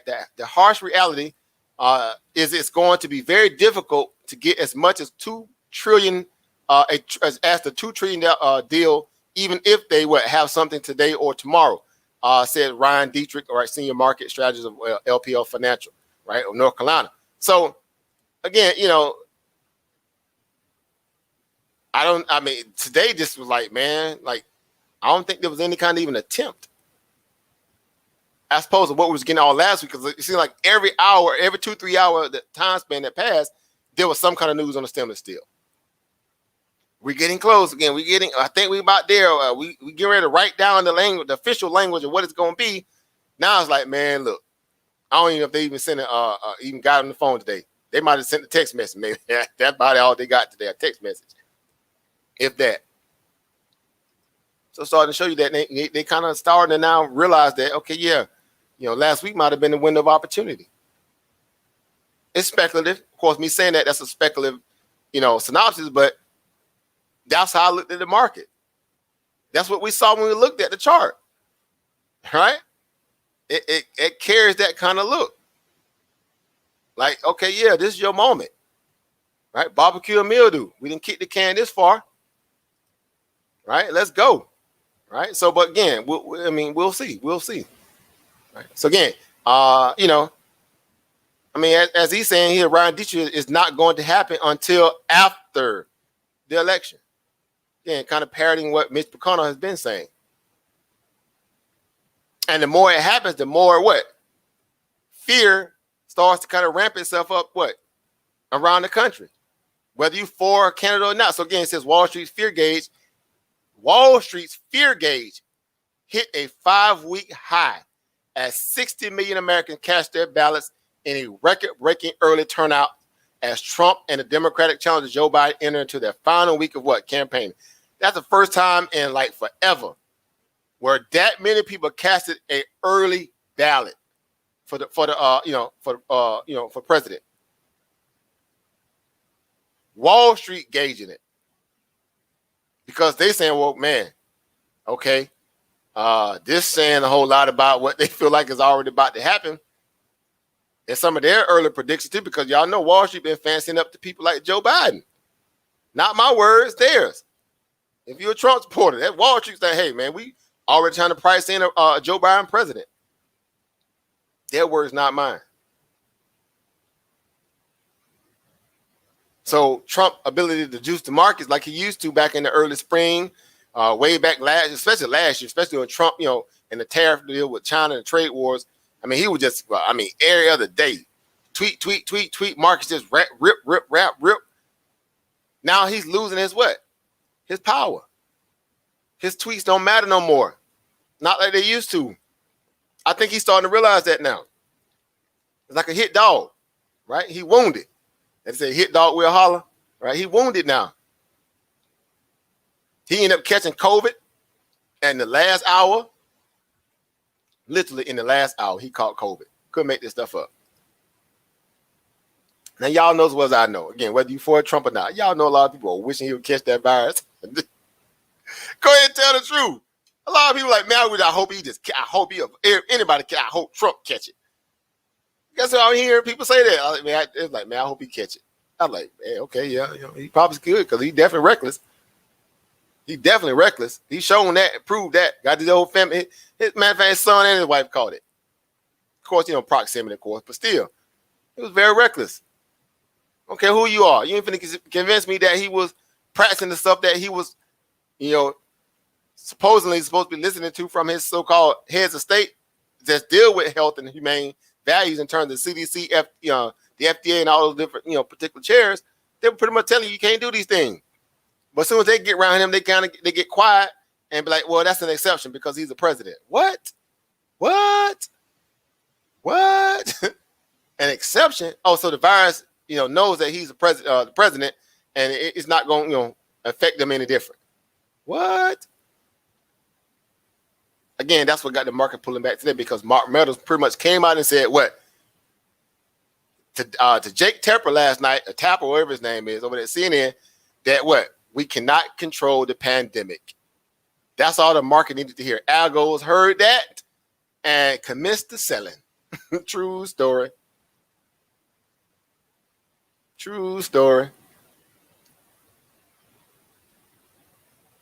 And so, yeah, the markets are pulling back. So guess what? The only thing gonna save the market this week is right here, if it can. It is also one of the busiest weeks of the third quarter earnings season that will see results from mega cap U.S. tech firms, including Apple, Amazon, Google, and Facebook. If the market's going to turn, it's going to be because of most of those companies right there. At least one or two of those, if not all. And if they come in weak and the numbers are in line, not what Wall Street wanted, it can get ugly on the downside. Oh, yes, it can.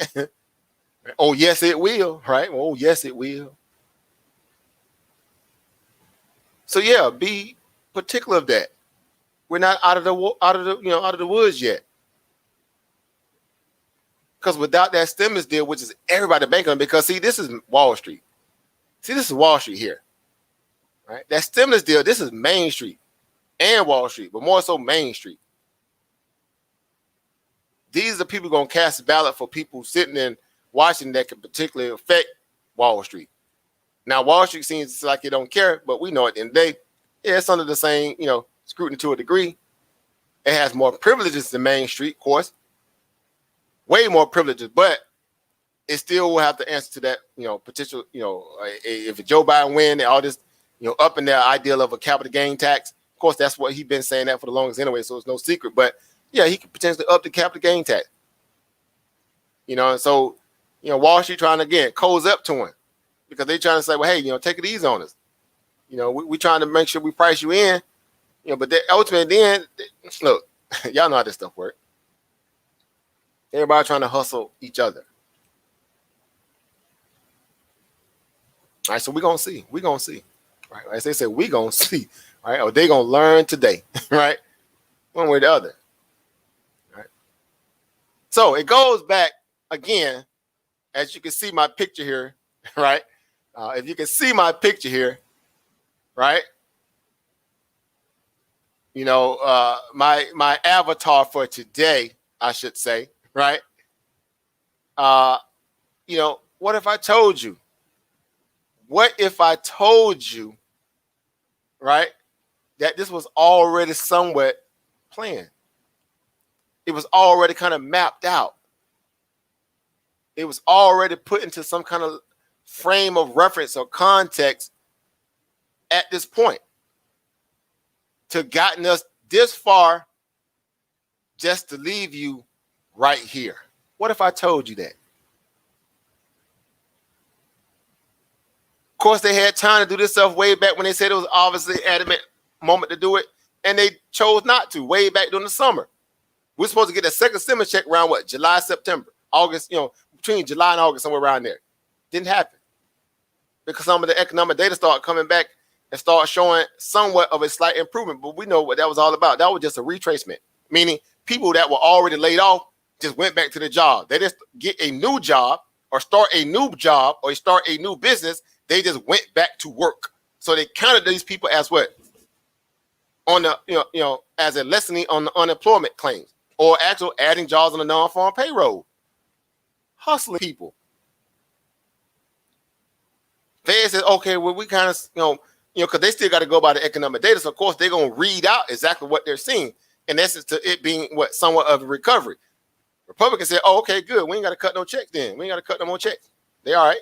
They good. They go back to work. They have to fight that, dodge that coronavirus, right? That virus, but they good to go. They don't need no more money. They words, not mine. Playing the American people. So at this point, man, we're going to string this along then. We'll let Trump be Trump. Let him go on this, Twitter tirades and let the Democrats fight and push back and say they ain't doing this and they ain't doing that for them and this. Let them fight. We're going to sit back and just chill. So it was already kind of mandated that, we was going to get to this point and nothing was going to actually get done. We kind of, remember, guys, y'all been tuning in with your brother. Y'all know we've been talking about this kind of stuff.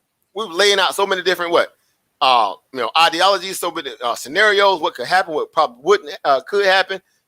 We didn't talk about this stuff before. We talked about this stuff in detail, in length. Way back in again, May, April. We'll talk about this stuff in June, July. We'll talk about this stuff March. We'll talk about it in February to a degree. to the degree of what, the information that we had available to us. Excuse me. But so, here we are. Here we are right now. Again, literally days away from the election. And, again, you literally got nothing. When I say you, meaning the fold of what we thought could particularly come into fruition, even on a wild case scenario, people got nothing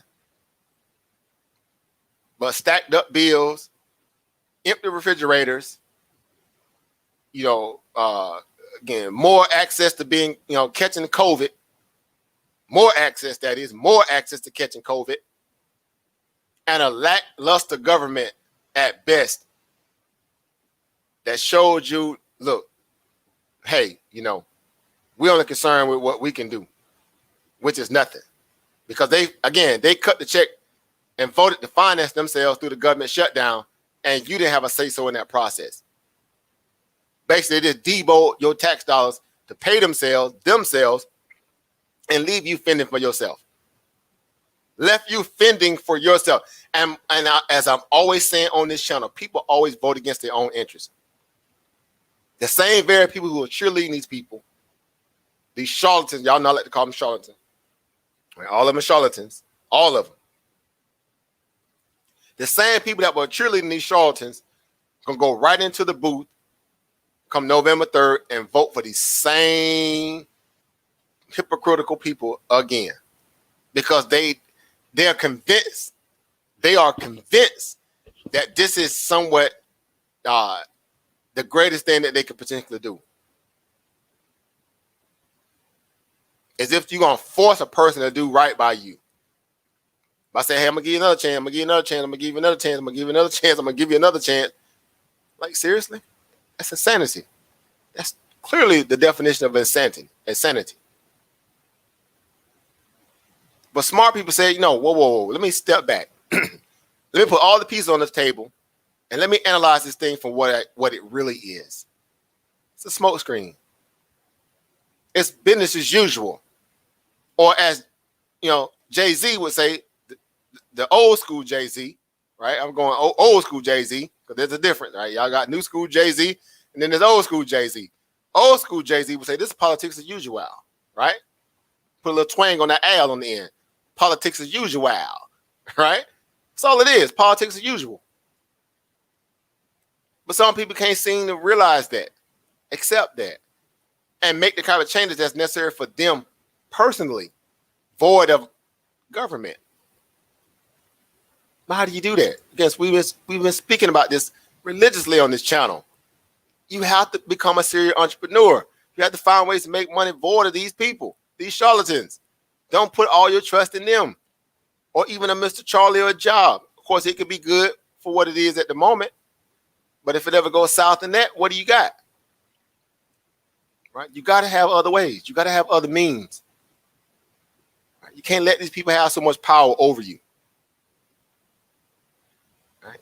So again, what if I told you that they was already, planning this some 5 or 6 months ago, some 3 or 4 months ago, about 2 months ago, about a month ago, about a week ago? What if I told you they was already planning this? And it was just enough to keep people on the hook. It's like when you go fishing, right? You put that, one big worm on the bait, and you throw it out there, and all the little small fish that can't necessarily swallow the whole bait, but they want in on the action too. They just peck at it, but they don't necessarily take the entire worm off the hook, right? Right? We call it bait snatchers, right? In the South, they don't bait snatchers. Try to snatch the bait off the hook, right? Can't necessarily swallow the whole hook and the bait, but you're gonna peck at it, right? Try to get his little point. That's basically how they, see the American people. Right? Couldn't make this stuff up. Right? Couldn't make this stuff up. But you know what? We're better. We're smarter. We're ingenuitive. All right. We're resourceful. Right? We're intelligent. All right. We understand the power of village. Right? We understand the power of opportunity. We know how to, help one another. Right? We know how to do what is necessary, to not be so subjected to, to the system, right? Stuff like that. For the very nature that we're obviously learning how to access these equity markets. We're learning how to play ball, on our time, under our dime. Right? We're understanding how not to get caught in the hustle. Right? Or the politics as usual, right? Again, for the what? The old Jay-Z, right? The old Jay-Z, right? The firm, right? Back then it was called the firm. With Foxy Brown and y'all know the the deal, the drill. Wasn't that the firm when they called the firm back then? Not Queensbridge, but who was it? It was Jay-Z. It was was it not Foxy? Because Foxy was with who? With Nas, I think. And then it was Charlie Baltimore. Yeah, Charlie Baltimore. All right, Charlie Baltimore, light skinned lady. That was with Jay-Z back then. Y'all know those gang back then. All right. But that's from a place of understanding where we've gotten this far in the game, some 7-8 months after the virus actually became relevant and elevated to what the point it's at today, you would have to have learned something. Being this personal with government, right? Because that's what the government present. We had to listen to them for a change because it became a scenario of somewhat life and death for a lot of people. Right? We had to listen to them.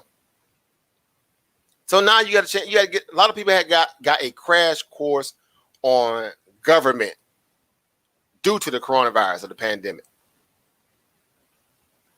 People who never voted before, never understood how the process worked, understand even how the judicial system worked, how the government system set up in terms of its branches. A lot of people got a crash course because of the coronavirus. Couldn't make this stuff up. True story. But in doing so, again, whether it's now or what it should have been way back then, but now they began to kind of understand a little bit how the system works.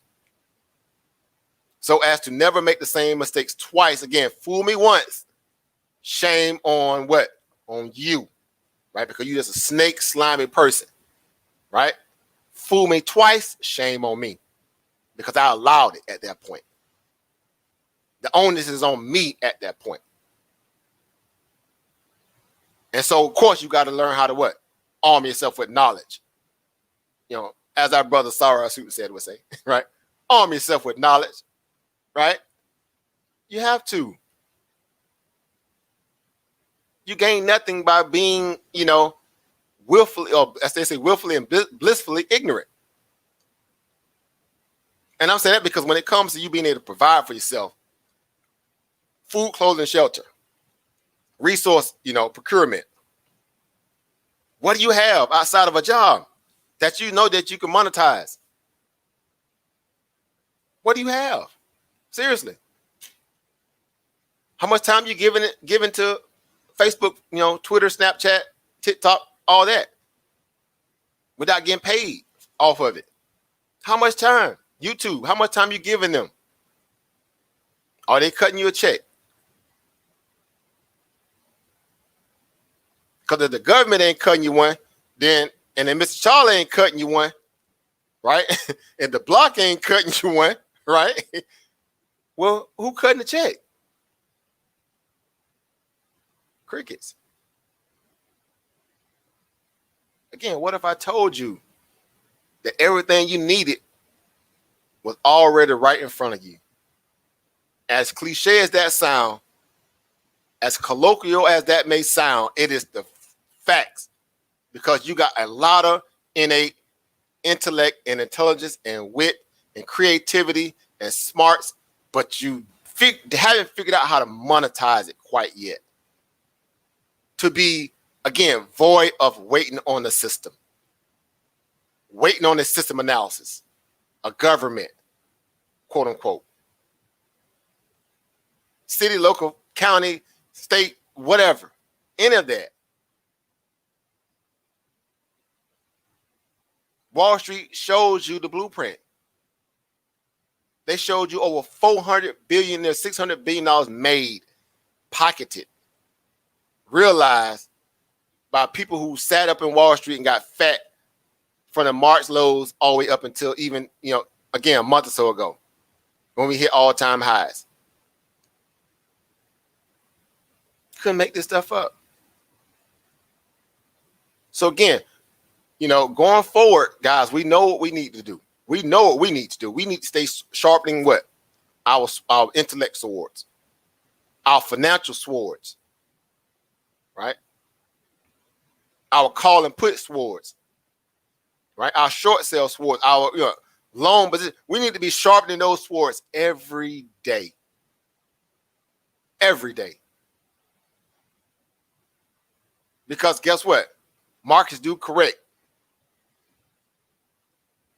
Markets do break out and make all-time highs. Even when they're irrational, even when the markets are irrational, doing the opposite of what we know it should do, there's still money to be made. And if you just stick to some basic core principles, don't fight the trend, trade the trend, right?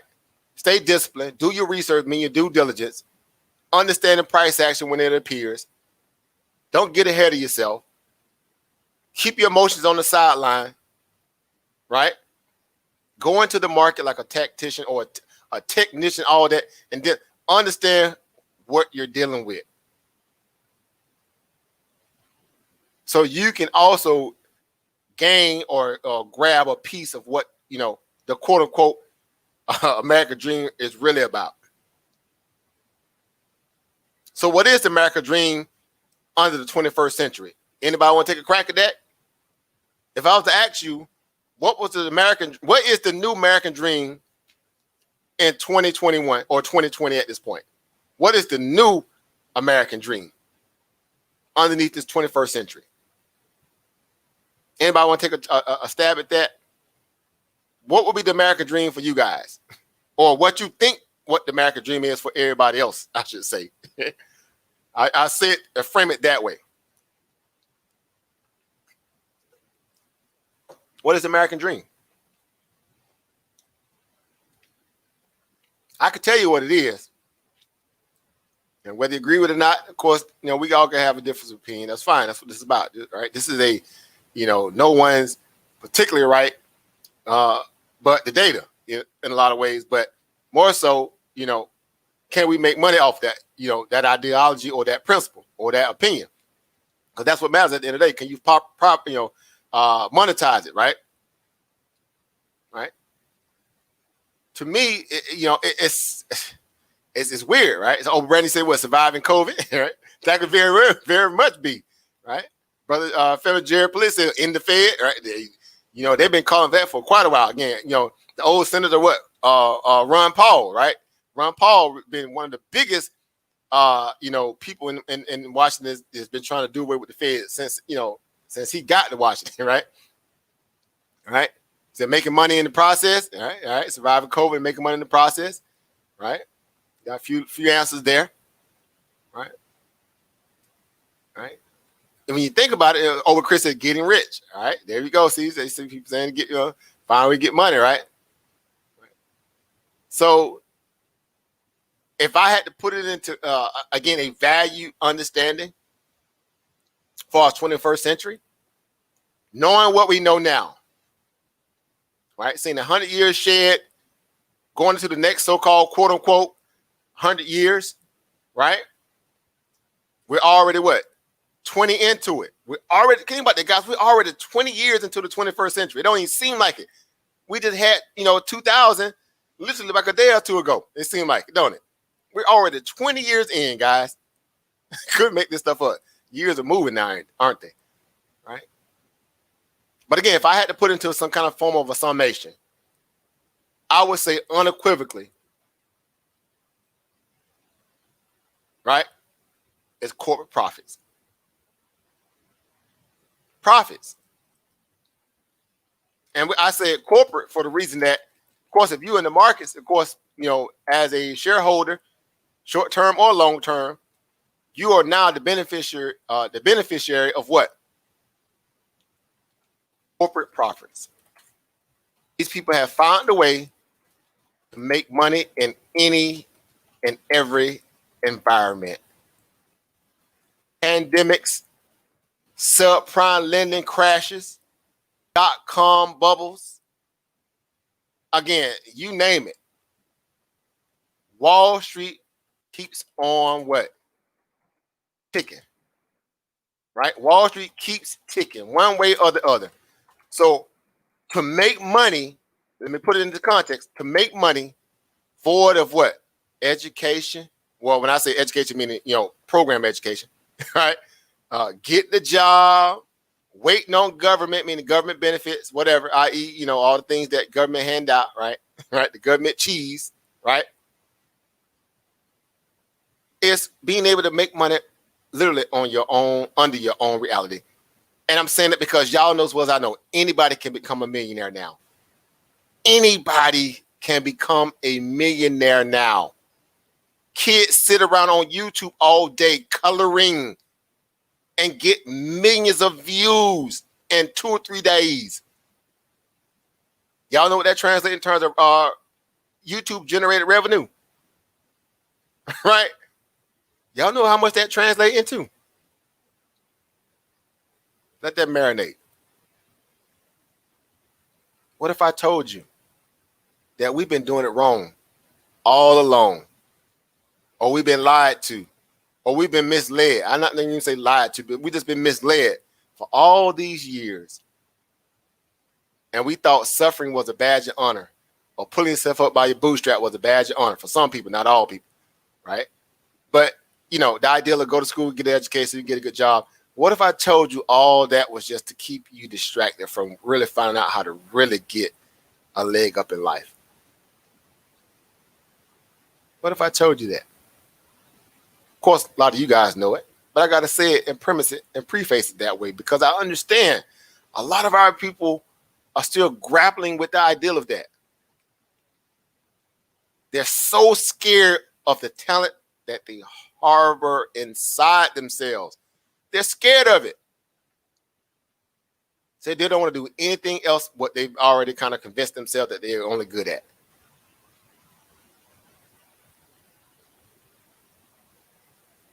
And that's where the light bulb has to finally go off. It has to go off. We have to wake up. We have to realize what's going on here. So we don't repeat the mistakes of our so-called quote unquote what? Ancestors. Not that some of them had a chance or a choice, but guess what? You got, man, look at here. Corporate profits. Corporate profits.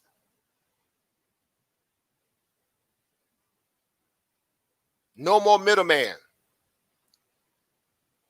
What if I told you, with or without a stimulus check, you still gonna what? Write your own checks. With or without a stimulus check, you still can write your own checks.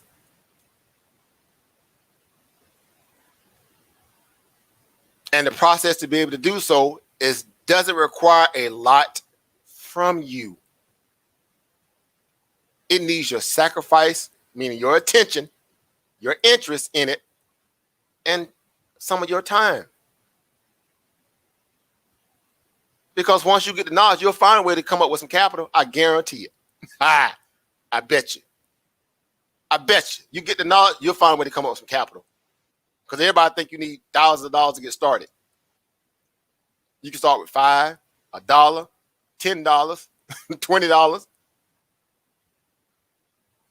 You can start with basically peanuts and grow it. What if I told you? That's what you've been missing all this time. And if you've been in it and haven't figured out how to really be consistent at it, it's just time for you to sharpen your what? Sharpen down and tighten down your what? Your discipline. Your focus. As they say, y'all, back in the day, they say you got to focus your focus, right? You said, Brother Jay, you say, no, does Google Pay work for all these? Yeah, Google pays. Oh, man, Google pays. I got my first little chitlin check, last week. because you got to get over 1,000 subscribers on YouTube. You get over 1,000, you have ability to monetize, your channel and your videos and all that stuff. Man, they cut me a little check last week, like what, $490, 1 month worth of YouTube, I guess assessment, so to speak. Of course, I only got like 1,000 subscribers. Of course, I don't look at me as subscriber. I look at me as family because, we work on this channel. Because we don't come on and just talk about a whole, in and everything. We work. That's what we do. When I come on, I try to provide something. When you guys come on too, when y'all speaking, y'all providing something. Because it's a community. It's a workshop environment, as I've always prefaced and premised it. Anytime we come on, it's going to be about edification of information that we can benefit from or monetize. Some kind of way, form, or fashion. Through these stocks, whatever. And if they cutting these checks to people who are sitting around coloring in books, their children colors in a book and get a million, 3 million views in about an hour. Imagine the revenue on that. Imagine the revenue on that. What if I told you you've been doing it wrong all this time? You the greatest sports analyst ever when you watching the game with your buddies or on the phone with your buddies. What if you took that same energy to the YouTube or to a social media platform and figured out how to monetize it? Think about that for a moment.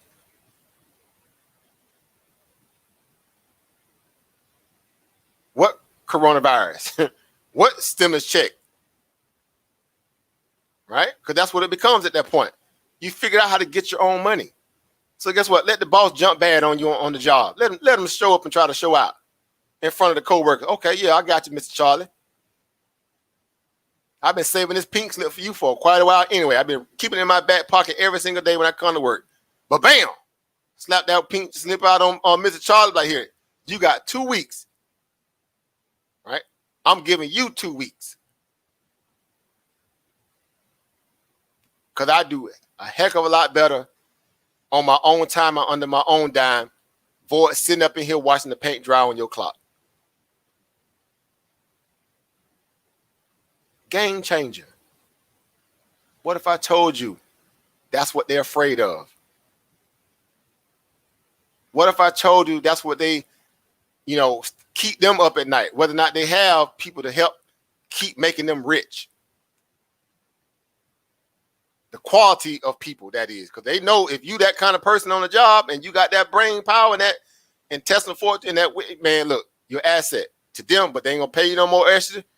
They're gonna keep you barely wet, breathing, because they know that's what's gonna keep you coming back and clocking in every day. Well, that's basically what Congress is doing right now. That's basically what they're doing. Couldn't make this stuff up. Right? So again, and getting ready to close out here again, what if I told you everything you've been needing is already right in front of you? And everybody that's in the back chat, that's listening in, the peers or the people around you who are embarking on the journey to do the things that we do, there's your proof right there. There's your proof right there. Because they showed you they was willing to take a chance on themselves. That kills everything. Right? Look around you. Surround yourself with people that find a way to make a way out of no way. Yet, they're not sitting there struggling to do it because they understand that they have a lot to offer from a financial, intellectual perspective.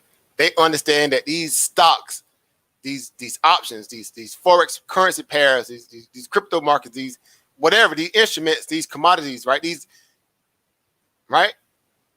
These financial vehicles, which lead you down gravy valley with biscuit wheels when you learn how to perform it right, that will eventually lead you into what? Corporate profits. What is corporate profits? Corporate profits is anything above what? 50,000. And you would say, well, why so little? Because on average, the average small business in America generates around about what, $40,000 to $50,000. If you're doing that in the stock market, you're making corporate profits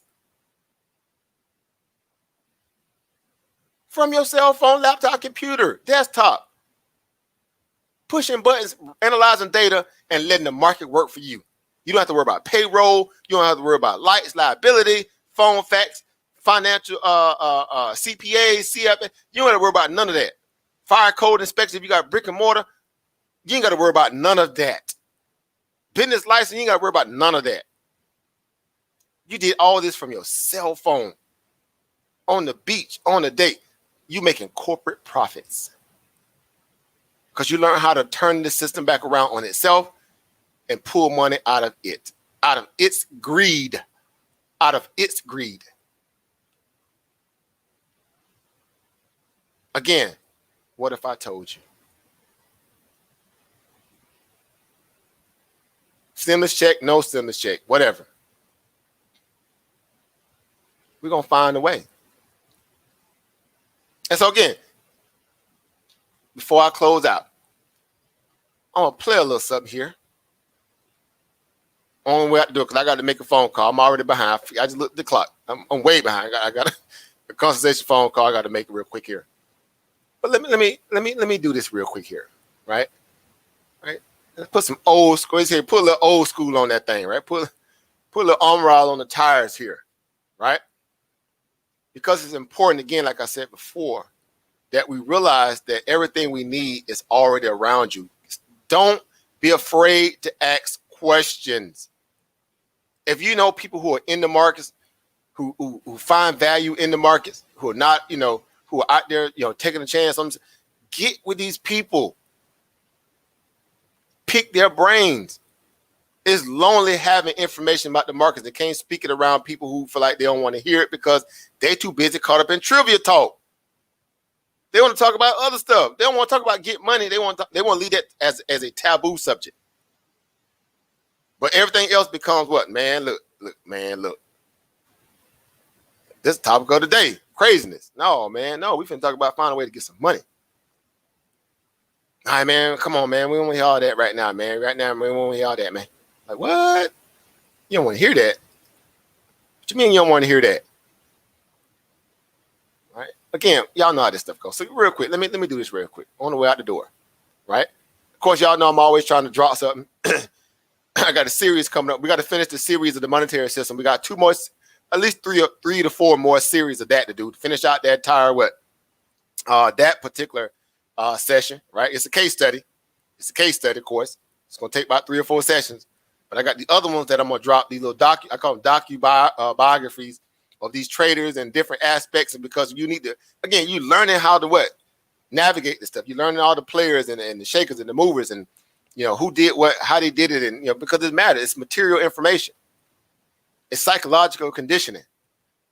You need to understand how a lot of these people think, how they, was thinking during certain times. The ideal of the 21st century. What's the new, the new, energy of the 21st century. It's entrepreneurship. It's corporate profits. Right? You have to understand this. So that way it never put you in the box. They can never put you in the box going forward once you understand this. Right? Because guess what? I'm always saying it's a marathon, not a sprint. Everybody in the market is always saying it's a marathon, not a sprint. Everything surrounding the stock market always tells people that what? It's a marathon, not a sprint. Time is on your side. That's what's crazy about it. This door does not shut if you miss the opportunity. Like a lot of opportunity in life. Y'all hear people say that? Man, when that door opens, you better be ready to walk through it because when it closes, you done. Right?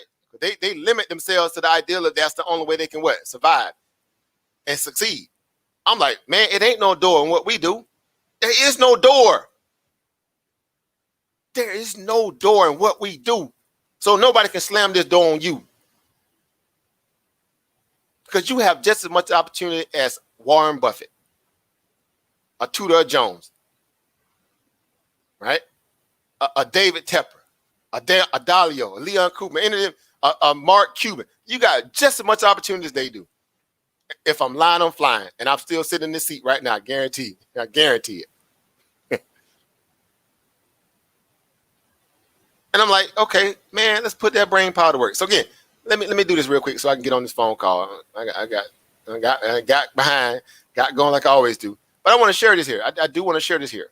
I want to share a little bit of this. It's only going to be like about 15, 20, 30 minutes. And then I'll cut it off from there. But, you know, again, of course, y'all know I'm always digging in crates. When some people dig in the crates, they go dig out what? The more Al Green albums and all kind of stuff like that. The more, Crush Crew and all this, all the old school, all right? For me, when I dig in the crates on the financial side of the house, I'm going to figure out where all them old school rollers at, right? Where them guys have been getting them bags for quite a while that laid, a financial blueprint for us to kind of model and steal from, right? They dropped some science, so to speak, right? Some financial literacy, energy into the environment, because now we got something to work with. So guess what? Y'all know one of my greatest mentors, again, y'all know I have a few of them. Jesse Livermore is one of them. Right? If you're not familiar with who he is, I suggest you Google him.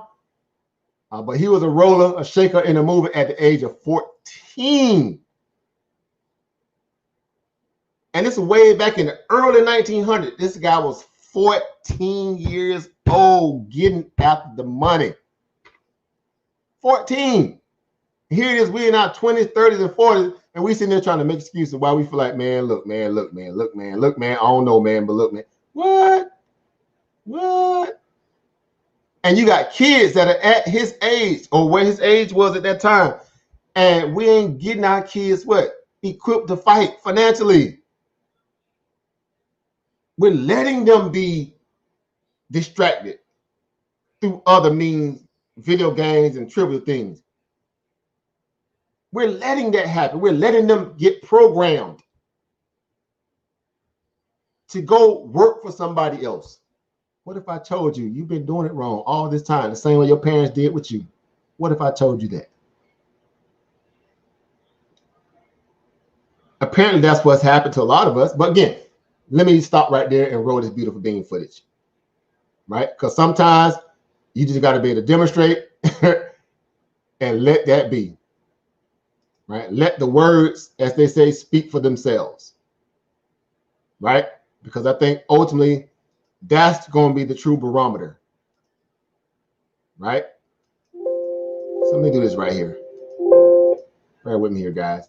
Yeah, it's about 20 minutes, 20, 30 minutes. While I take this phone call, handle a little business here, I'm going to let this roll a little bit here. The market's getting ready to close about 2 minutes anyway. So if you're out the market, you got a couple minutes here. The market's getting ready to close in about 2 minutes. The cash close, that is, the cash market, that is. You got after hours still. You got, a few stocks trying to make a bounce here. You got some stocks still pulling back. All right, S&P obviously tried to make its move. Like I said, it has to get above the VWAP. It made that move back above VWAP, right? On the daily, of course, the 5-minute chart, right? Of course, they're going to try to figure out how to play the backside. Y'all know how this stuff goes. The markets are just programmed to do that. You got earnings coming up after hours. Twilio, what's it going to be? Twilio is the biggest name after hours. So Twilio got earnings. We'll see what happens from that, right? We'll see what comes from that, right? But ultimately, y'all know how this stuff works, right? Y'all know how this stuff works, right? It's all relevant to those who find value in it, right? It's all relevant, right? So again, make sure you study, make sure you do what's necessary to put yourself in a position to win. All right, so real quick, so I'm gonna roll this bean footage real quick, and I'll be on the phone call, and then we'll come back. So again, it's about 30. Yeah, it's about 30 minutes. Yeah, 30 minutes. All right, so let me do this here. Thank y'all for tuning in again as well, guys. Thank y'all for tuning in with your brother African Poor. Appreciate you guys a million. Y'all already know my mentality. Y'all know my energy. Again, thank y'all for the Earth Day and birthday wishes as well. For some of you guys that greeted me with salutations this past Sunday. Obviously, Sunday was my Earth Day. Humble and grateful for that. Another revolution, right? Another evolution. Thanks to my parents, because that's where I feel like my existence came from, and they deserve all the credit, right? Even on my birthday, I give them more credit than I give, the fact that it's my birthday, right? Because without that, I wouldn't even have one, right? So shout out to my parents, my deceased father and my mother. But nonetheless, let's get at it, right? My mother's still alive, of course, but my father moved on. All right, here we go. Recorded Books presents an unabridged recording of Reminiscences of a Stock Operator by Edwin Lefebvre. Can y'all hear that? Let me know if y'all can hear that. Narrated by Rick Rowan. Press 1 if you can hear that in the This back book chat. was first published in 1923. 1923. This recording is copyrighted 2003 Press 1 if you by can Recorded hear Books. that. Press 1 in the back chat if you can hear it. A timeless classic, still in print today, Reminiscences of a Stock Operator is full of valuable observations, insights, and lessons learned about the nature of the market and of the stock trader's mentality. Okay, good. That's all I want to make sure. Okay. Written by Edwin Lefebvre, it is actually a compendium of knowledge gleaned from a series of interviews with one Jesse Livermore, a successful trader of his day. Guy. What makes Reminiscences quite remarkable this is a classic book is that Livermore, the person on whom the protagonist, Larry Livingston, is based, was never actually observed at work by Lefebvre.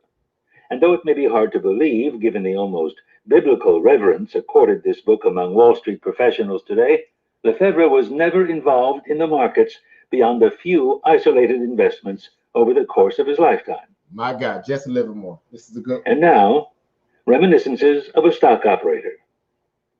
That's the name of the book, Reminiscences of a Stock Operator. Forward. In my interviews with over 30 of the best traders of our time, there were some questions that I raised in each conversation. One of these was, are there any books that you found particularly valuable and would recommend to aspiring traders? By far, the most frequent response was Reminiscences of a Stock Operator, a book that was over 70 years old. What has made Reminiscences so timeless? I think it is because it accurately captures the mind of a trader, the recollections of mistakes made, the lessons learned, the insights gained. To readers who have trading experiences, the book rings remarkably true. In fact, Reminiscences vividly portrays the experiences and thoughts of its protagonist, Larry Livingston, a pseudonym for Jesse Livermore. Many, if not most people who have read this book, believe that Edwin Lefebvre is a pseudonym for Livermore. Lefebvre, however, was a real individual. He was a journalist, columnist, novelist, and short story writer. Reminiscences actually appeared in serialized form in the Saturday Evening Post before being published in book form. Although it will be hard for those who read this book to believe, Lefebvre was never involved in the markets, beyond a few isolated investments over his lifetime. However, he was a skilled writer who had a remarkable ability to get people to open up. His son recollects that Lefebvre would meet people in the course of everyday affairs, clerks, taxi drivers, and so on, and within 10 minutes, he would know their life story. Lefebvre spent several weeks interviewing Livermore. None of this time, incidentally, was spent observing Livermore trade, and Reminiscences was the outcome. Reminiscences of a Stock Operator is filled with observational gems about the markets and trading. Some of these stories have become such integral elements of Wall Street lore that the original source has been forgotten. For example, prices are never too high to begin buying or too low to begin selling. There are so many wonderful lines in this book that it is difficult to select isolated examples. However, I must offer at least one quote to give a flavor of this volume. I did precisely the wrong thing. The cotton showed me a loss, and I kept it. The wheat showed me a profit, and I sold it out. Of all the speculative blunders, there are few greater than trying to average a losing game. Always sell what shows you a loss, and keep what shows you a profit.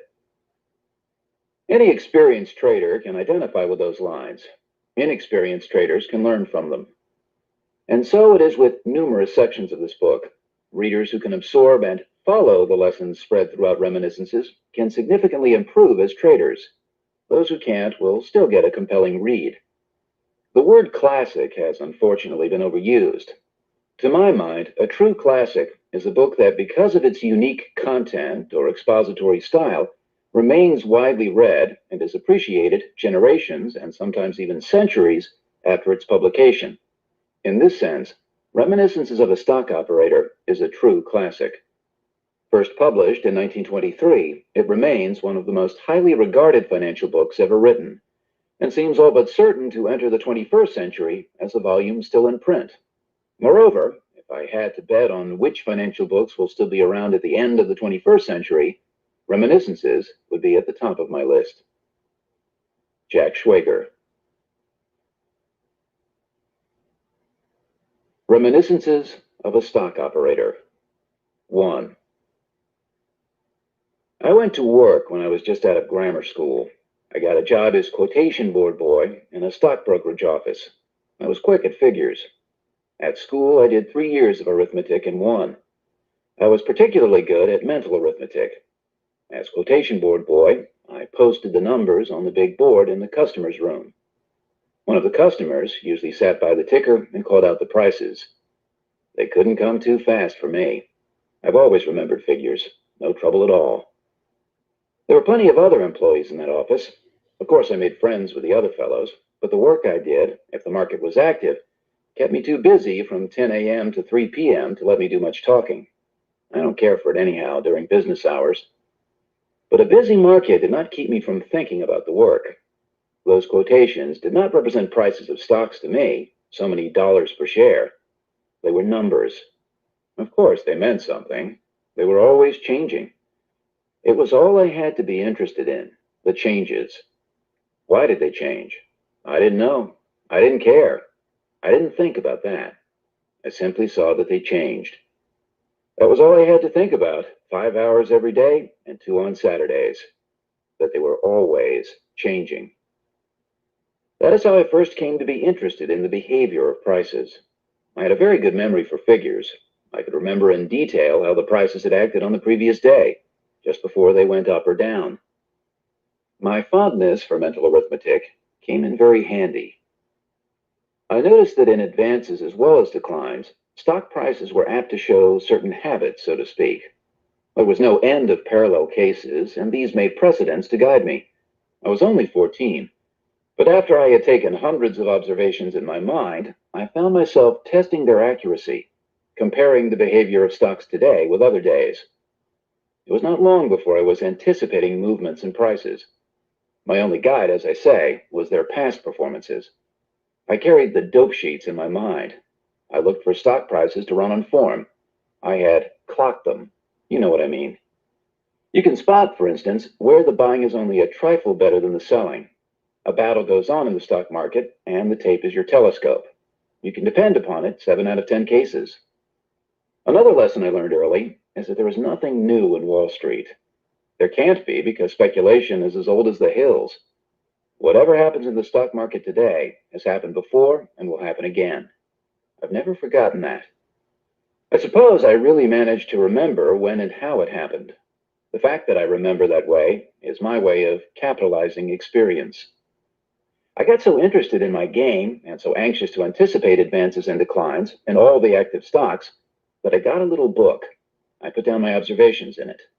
It was not a record of imaginary transactions such as so many people keep, merely to make or lose millions of dollars without getting the swelled head or going to the poorhouse. It was rather a sort of record of my hits and misses, and next to the determination of probable movements, I was most interested in verifying whether I had observed accurately. In other words, whether I was right. Say that after studying every fluctuation of the day in an active stock, I would conclude that it was behaving as it always did before it broke 8 or 10 points. Well, I would jot down the stock and the price on Monday, and remembering past performances, I would write down what it ought to do on Tuesday and Wednesday. Later, I would check up with actual transcriptions from the tape. That is how I first came to take an interest in the message of the tape. The fluctuations were from the first associated in my mind with upward or downward movements. Of course, there is always a reason for fluctuations, but the tape does not concern itself with the why and wherefore. It doesn't go into explanations. I didn't ask the tape why when I was 14, and I don't ask it today at 40. The reason for what a certain stock does today may not be known for 2 or 3 days or weeks or months. But what the dickens does that matter? Your business with the tape is now, not tomorrow. The reason can wait. But you must act instantly or be left. Time and again I see this happen. You remember that hollow tube went down 3 points the other day, while the rest of the market rallied sharply. That was the fact. On the following Monday, you saw that the directors passed the dividend. That was the reason. They knew what they were going to do, and even if they didn't sell the stock themselves, they at least didn't buy it. There was no inside buying. no reason why it should not break. Well, I kept up my little memorandum book perhaps 6 months. Instead of leaving for home the moment I was through with my work, I'd jot down the figures I wanted and would study the changes, always looking for the repetitions and parallelisms of behavior, learning to read the tape, although I was not aware of it at the time. One day, one of the office boys, he was older than I, came to me where I was eating my lunch and asked me on the quiet if I had any money. "What do you want to know?" I said. "Well," he said, "I've got a dandy tip on Burlington. I'm going to play it if I can get somebody to go in with me." "How do you mean play it?" I asked. To me, the only people who played or could play tips were the customers, old jiggers with oodles of dough. Why, it cost hundreds, even thousands of dollars to get into the game. It was like owning your private carriage and having a coachman who wore a silk hat. "That's what I mean. Play it," he said. "How much you got?" "How much you need?"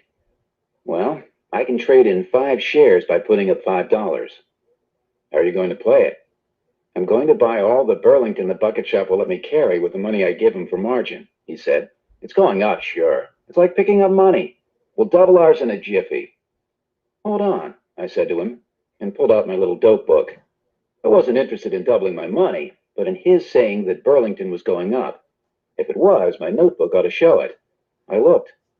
Sure enough, Burlington, according to my figuring, was acting as it usually did before it went up. I had never bought or sold anything in my life, and I never gambled with the other boys, but all I could see was that this was a grand chance to test the accuracy of my work, of my hobby. It struck me at once that if my dope didn't work in practice, there was nothing in the theory of it to interest anybody. So I gave him all I had, and with our pooled resources, he went to one of the nearby bucket shops and bought some Burlington. 2 days later, we cashed in. I made a profit of $3.12. After that first trade, I got to speculating on my own hook in the bucket shops. I'd go during my lunch hour and buy or sell. It never made any difference to me. I was playing a system and not a favorite stock or backing opinions. All I knew was the arithmetic of it. As a matter of fact, mine was the ideal way to operate in a bucket shop, where all that a trader does is to bet on fluctuations as they are printed by the ticker on the tape. It was not long before I was taking much more money out of the bucket shops than I was pulling down from my job in the brokerage office. So I gave up my position. My folks objected, but they couldn't say much when they saw what I was making. I was only a kid, and office boy wages were not very high. I did mighty well on my own hook. I was 15 when I had my first 1,000 and laid the cash in front of my mother, all made in the bucket shops in a few months, besides what I had taken home. My mother carried on something awful. She wanted me to put it away in the savings bank, out of reach of temptation. She said it was more money than she ever heard any boy of 15 had made, starting with nothing. She didn't quite believe it was real money. She used to worry and fret about it. But I didn't think of anything except that I could keep on proving my figuring was right. That's all the fun there is, being right by using your head. If I was right when I tested my convictions with 10 shares, I would be 10 times more right if I traded in 100 shares. That is all that having more margin meant to me. I was right more emphatically. More courage? No, no difference. If all I have is $10 and I risk it, I am much braver than when I risk $1 million if I have another million salted away. Anyhow, at 15, I was making a good living out of the stock market. I began in the smaller bucket shops, where the man who traded in 20 shares at a clip was suspected of being John W. Gates in disguise or J.P. Morgan traveling incognito. Bucket shops in those days seldom laid down on their customers. They didn't have to. There were other ways of parting customers from their money, even when they guessed right. The business was tremendously profitable. When it was conducted legitimately, I mean straight as far as the bucket shop went, the fluctuations took care of the shoestrings. It doesn't take much of a reaction to wipe out a margin of only 3/4 of a point. Also, no Welsher could ever get back in the game. Wouldn't have any trade. I didn't have a following. I kept my business to myself. It was a one-man business anyhow. It was my head, wasn't it? Prices either were going the way I doped them out, without any help from friends or partners, or they were going the other way, and nobody could stop them out of kindness to me. I couldn't see where I needed to tell my business to anybody else. I've got friends, of course, but my business has always been the same, a one-man affair. That is why I've always played a lone hand. As it was, it didn't take long for the bucket shops to get sore on me for beating them. I'd walk in and plank down my margin, but they'd look at it without making a move to grab it. They'd tell me there was nothing doing. That was the time they got to calling me the boy plunger. I had to be changing brokers all the time, going from one bucket shop to another. It got so that I had to give a fictitious name. I'd begin light, only 15 or 20 shares. At times when they got suspicious, I'd lose on purpose at first, and then sting them proper. Of course, after a little while, they'd find me too expensive, and they'd tell me to take myself and my business elsewhere, and not interfere with the owner's dividends. Once, when the big concern I'd been trading with for months shut down on me, I made up my mind to take a little more of their money away from them. That bucket shop had branches all over the city, in hotel lobbies and in nearby towns. I went to one of the hotel branches and asked the manager a few questions and finally got to trading. But as soon as I played an active stock, my especial way, he began to get messages from the head office asking who it was that was operating. The manager told me what they asked him, and I told him my name was Edward Robinson of Cambridge. He telephoned the glad news to the big chief, but the other end wanted to know what I looked like. When the manager told me that, I said to him, "Tell him I am a short, fat man with dark hair and a bushy beard." But he described me instead, and then he listened, and his face got red, and he hung up and told me to beat it. "What did they say to you?" I asked him politely. "They said, you blankety-blank fool, didn't we tell you to take no business from Larry Livingston? And you deliberately let him trim us out of $700. He didn't say what else they told him. I tried the other branches one after another, but they all got to know me, and my money wasn't any good in any of their offices. I couldn't even go in to look at the quotations without some of the clerks making cracks at me. I tried to get them to let me trade at long intervals by dividing my visits among them all, but that didn't work. Finally, there was only one left to me, and that was the biggest and richest of all, the Cosmopolitan Stock Brokerage Company. The Cosmopolitan was rated as A1 and did an enormous business. It had branches in every manufacturing town in New England. They took my trading all right, and I bought and sold stocks and made and lost money for months. But in the end, it happened with them as usual. They didn't refuse my business point blank, as the small concerns had. Oh, not because it wasn't sportsmanship, but because they knew it would give them a black eye to publish the news that they wouldn't take a fellow's business just because that fellow happened to make a little money. But they did the next worst thing. That is, they made me put up a 3-point margin and compelled me to pay a premium at first of a half point, then a point, and finally a point and a half. Some handicap that. How? Easy. Suppose steel was selling at 90 and you bought it. Your ticket read normally, bought 10 steel at 90 1/8. If you put up a point margin, it meant that if it broke 89 1/4, you were wiped out automatically. In a bucket shop, the customer is not importuned for more margin or put to the painful necessity of telling his broker to sell for anything he can get. But when the Cosmopolitan tacked on that premium, they were hitting below the belt. It meant that if the price was 90 when I bought, instead of making my ticket bought steel at 90 1/8, it read bought steel at 91 1/8. Why, that stock could advance a point and a quarter after I bought it, and I'd still be losing money if I closed the trade. And by also insisting that I put up a 3-point margin at the very start, they reduced my trading capacity by 2/3. Still, that was the only bucket shop that would take my business at all, and I had to accept their terms or quit trading. Of course, I had my ups and downs, but was a winner on balance. However, the Cosmopolitan people were not satisfied with the awful handicap they attacked on me, which should have been enough to beat anybody. They tried to double-cross me. They didn't get me. I escaped because of one of my hunches. The Cosmopolitan, as I said, was my last resort. It was the richest bucket shop in New England, and as a rule, they put no limit on a trade. I think I was the heaviest individual trader they had, that is, of the steady everyday customers. They had a fine office and the largest and completest quotation board I have ever seen anywhere. It ran along the whole length of the big room, and every imaginable thing was quoted. I mean stocks dealt in on the New York and Boston stock exchanges, cotton, wheat, provisions, metals, everything that was bought and sold in New York, Chicago, Boston, and Liverpool. You know how they traded in bucket shops. You gave your money to a clerk and told him what you wished to buy or sell. He looked at the tape or the quotation board and took the price from there. The last one, of course. He also put down the time on the ticket so that it almost read like a regular broker's report. That is, that they had bought or sold for you so many shares of such a stock at such a price at such a time on such a day, and how much money they received from you. When you wished to close your trade, you went to the clerk, the same or another, it depended on the shop, and you told him. He took the last price, or if the stock had not been active, he waited for the next quotation that came out on the tape. He wrote that price and the time on your ticket, okayed it, and gave it back to you. And then you went to the cashier and got whatever cash it called for. Of course, when the market went against you and the price went beyond the limit set by your margin, your trade automatically closed itself, and your ticket became one more scrap of paper.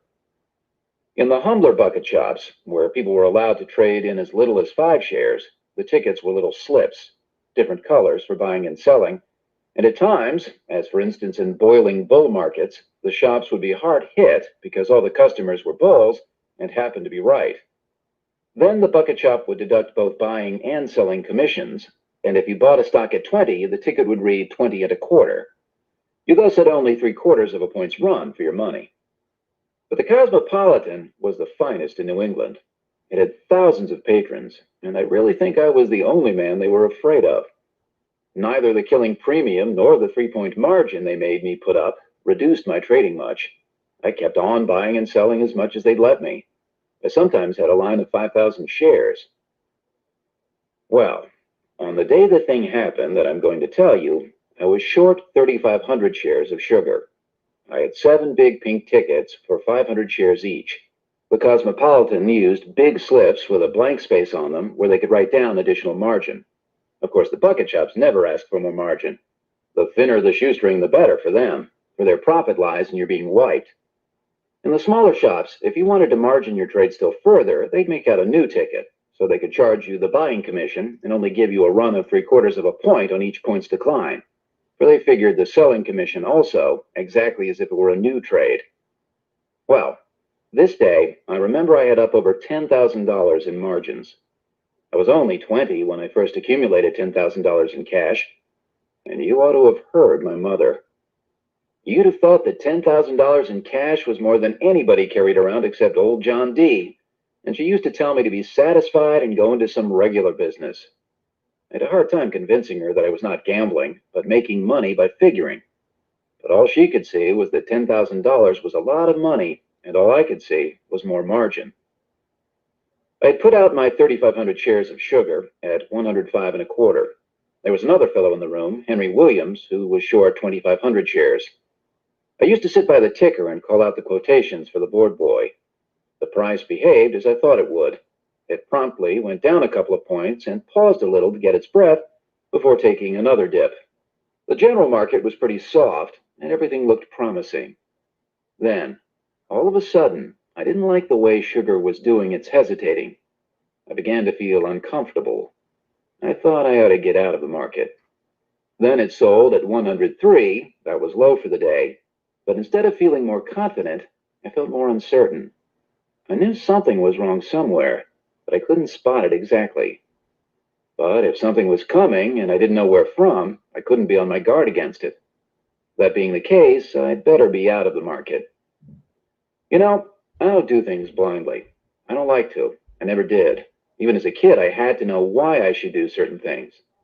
But this time, I had no definite reason to give to myself, and yet I was so uncomfortable that I couldn't stand it. I called to a fellow I knew, Dave Wyman, and said to him, "Dave, you take my place here. I want you to do something for me. Wait a little before you call out the next price of sugar, will you?" He said he would, and I got up and gave him my place by the ticker so he could call out the prices for the boy. I took my 7 sugar tickets out of my pocket and walked over to the counter, to where the clerk was who marked the tickets when you closed your trades. But I didn't really know why I should get out of the market. So I just stood there, leaning against the counter, my tickets in my hand so that the clerk couldn't see them. Pretty soon I heard the clicking of a telegraph instrument, and I saw Tom Burnham, the clerk, turn his head quickly and listen. Then I felt that something crooked was hatching, and I decided not to wait any longer. Just then, Dave Wyman by the ticker began, "Shoot!" And quick as a flash, I slapped my tickets on the counter in front of the clerk and yelled, "Close sugar!" before David finished calling the price. So of course the house had to close my sugar at the last quotation. What Dave called turned out to be 103 again. According to my dope, sugar should have broken 103 by now. The engine wasn't hitting right. I had the feeling that there was a trap in the neighborhood. At all events, the telegraph instrument was now going like mad, and I noticed that Tom Burnham, the clerk, had left my tickets unmarked where I laid them and was listening to the clicking as if he were waiting for something. So I yelled at him, "Hey, Tom, what in hell are you waiting for? Mark the price on these tickets, 103, get a gate on." Everybody in the room heard me and began to look toward us and ask what was the trouble. For you see, while the Cosmopolitan had never laid down, there was no telling, and a run on a bucket shop can start like a run on a bank. If one customer gets suspicious, the others follow suit. So Tom looked sulky, but came over and marked my tickets, closed at 103, and shoved the 7 of them over toward me. He sure had a sour face. Say, the distance from Tom's place to the cashier's cage wasn't over 8 feet, but I hadn't got to the cashier to get my money when Dave Wyman by the ticker yelled excitedly, "Gosh, sugar 108!" But it was too late, so I just laughed and called over to Tom. "It didn't work that time, did it, old boy?" Of course, it was a put-up job. Henry Williams and I together were short 6,000 shares of sugar. That bucket shop had my margin and Henry's, and there may have been a lot of other sugar shorts in the office, possibly 8 or 10,000 shares in all. Suppose they had $20,000 in sugar margins. That was enough to pay the shop to thimble rig the market on the New York Stock Exchange and wipe us out. In the old days, whenever a bucket shop found itself loaded with too many bulls on a certain stock, it was a common practice to get some broker to wash down the price of that particular stock far enough to wipe out all the customers that were long of it. This seldom cost the bucket shop more than a couple of points on a few hundred shares, and they made thousands of dollars. That was what the Cosmopolitan did to get me and Henry Williams and the other sugar shorts. Their brokers in New York ran up the price to 108. Of course, it fell right back, but Henry and a lot of others were wiped out. Whenever there was an unexplained sharp drop, which was followed by instant recovery, the newspapers in those days used to call it a bucket shop drive. And the funniest thing was that not later than 10 days after the Cosmopolitan people tried to double-cross me, a New York operator did them out of over $70,000.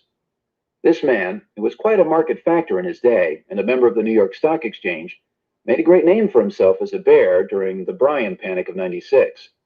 He was forever running up against stock exchange rules that kept him from carrying out some of his plans at the expense of his fellow members. One day he figured that there would be no complaints from either the exchange or the police authorities if he took from the bucket shops of the land some of their ill-gotten gains.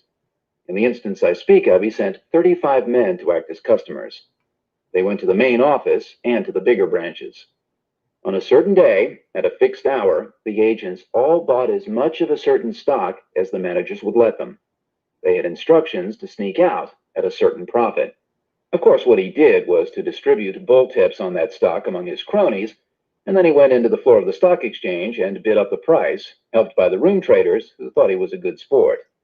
Being careful to pick out the right stock for that work, there was no trouble in putting up the price 3 or 4 points. His agents at the bucket shops cashed in as prearranged.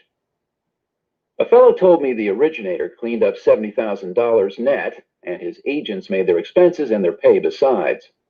He played that game several times all over the country, punishing the bigger bucket shops of New York, Boston, Philadelphia, Chicago, Cincinnati, and St. Louis. One of his favorite stocks was Western Union, because it was so easy to move a semi-active stock like that a few points up or down. His agents bought it at a certain figure, sold at 2 points profit, went short, and took 3 points more. By the way, I read the other day that that man died, poor and obscure. If he had died in 1896, he would have got at least a column on the first page of every New York paper. As it was, he got 2 lines on the 5th.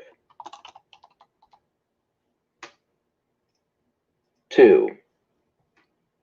Between the discovery that the Cosmopolitan... All right. I'll stop it there again. Like I said, I just wanted to get that first chapter in. Again, just being able to kind of put some, some old school on some new school, as we say, right? It shows you just how parallel, life is in essence to when it comes to financial markets that, you know, a lot of things when we say that, you know, you can't reinvent the wheel, right? You know, of course, you know, it has already a purpose.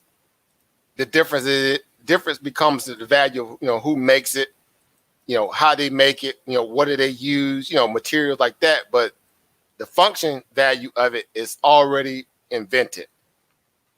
And so, you know, when we look back historically and look at some of the old greats, right? Thank you, Eva Christie. Thank you for that too.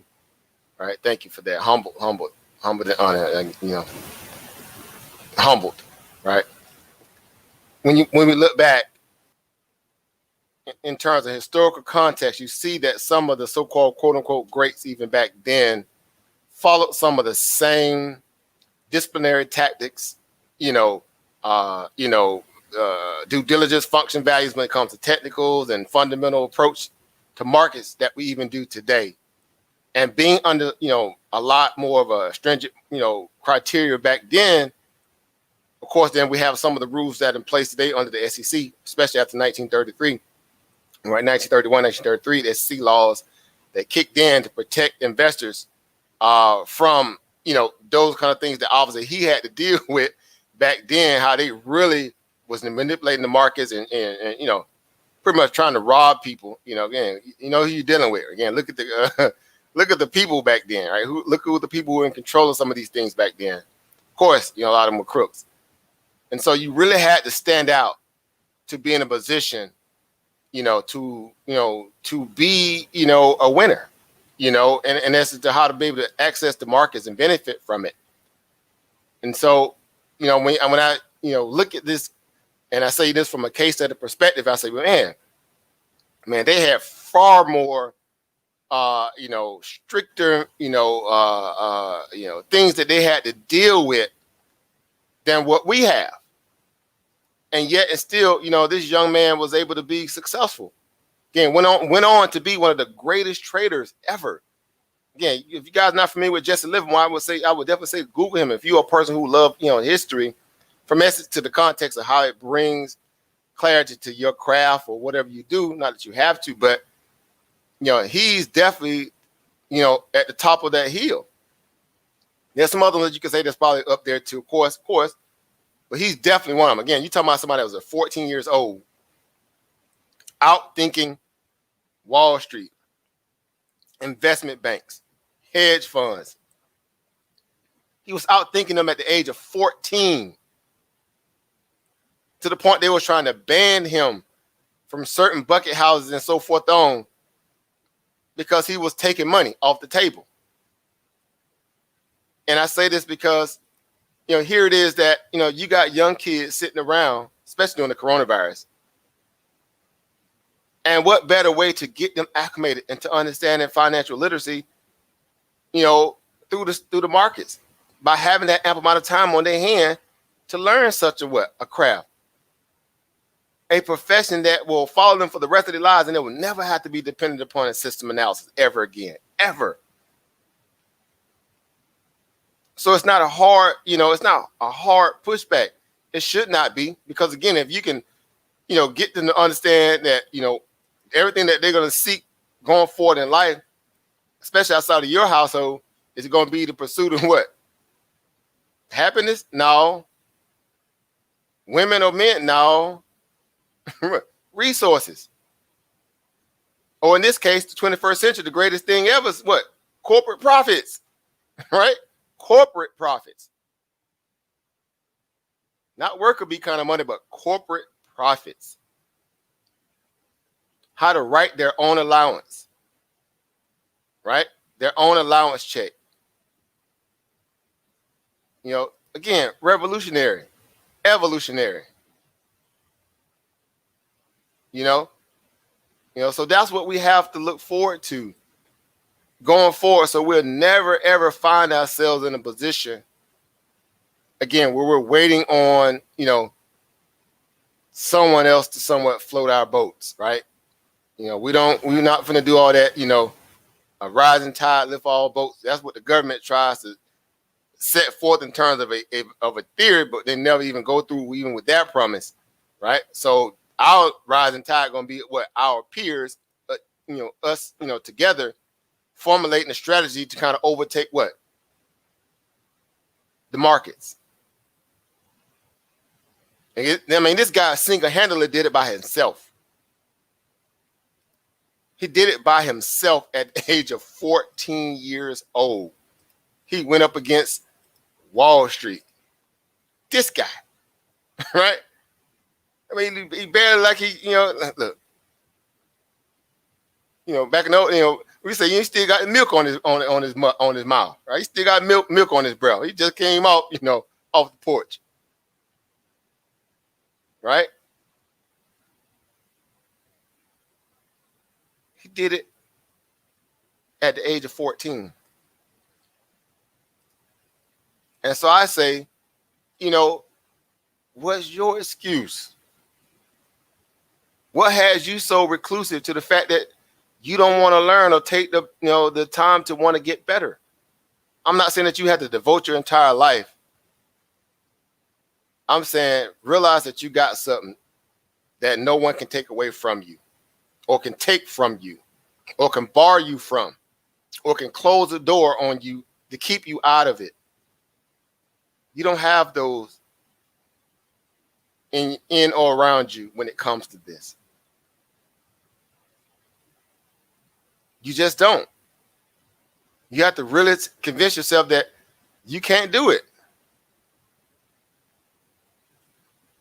Right? Meaning you more comfortable with just saying, okay, let me just go ride the couch, ride me some entertainment, ride me some, something else, and just let me, spend my time in those arenas, in those environments, and I'll just wait to clock in every day.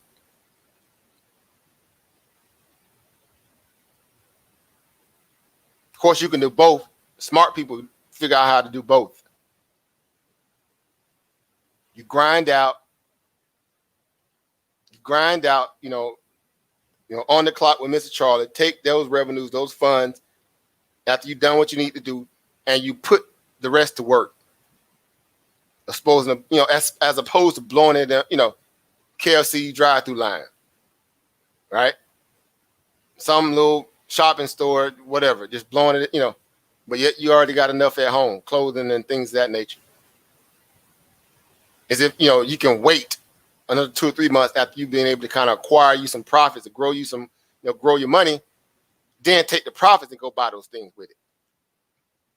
That kind of mentality. Imagine if you raise your kids to think that way. Then they won't have to come to you asking for allowances and that nature, because they'll know how to make their own money. Matter of fact, you can go to them and get a loan. Let me get a loan. Right? I know I saw you trading them Tesla puts yesterday. Question on them Tesla puts, man. Let me borrow $5. Let me borrow $5, little Jimmy. I mean, it's revolutionary. So again, I just wanted to end on that, because I always know, when you see that there's so many different things or people out there who cross those bridges, who put in that work. Everybody, has a epiphany moment in their life at some point, no matter who you are, where you are, and the light bulb goes off, and you stop fighting against reality, as we like to call it, right? You stop fighting against yourself, essentially. And you stop playing games with yourself and other people.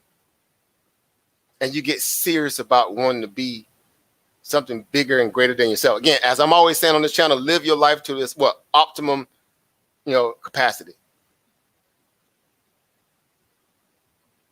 Intellectual, the whole nine, even physical, the whole nine, health and wealth.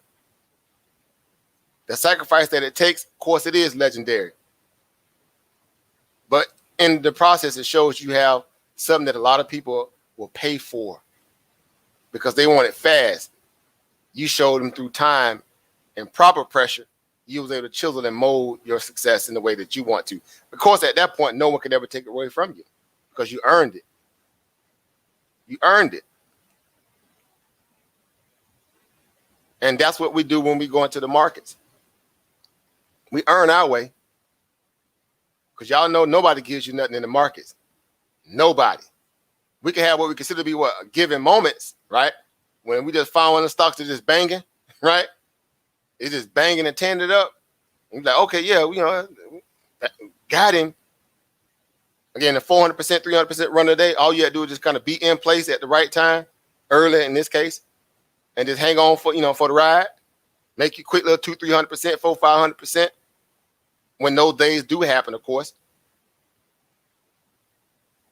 Again, that in itself revolutionary, just being in the environment.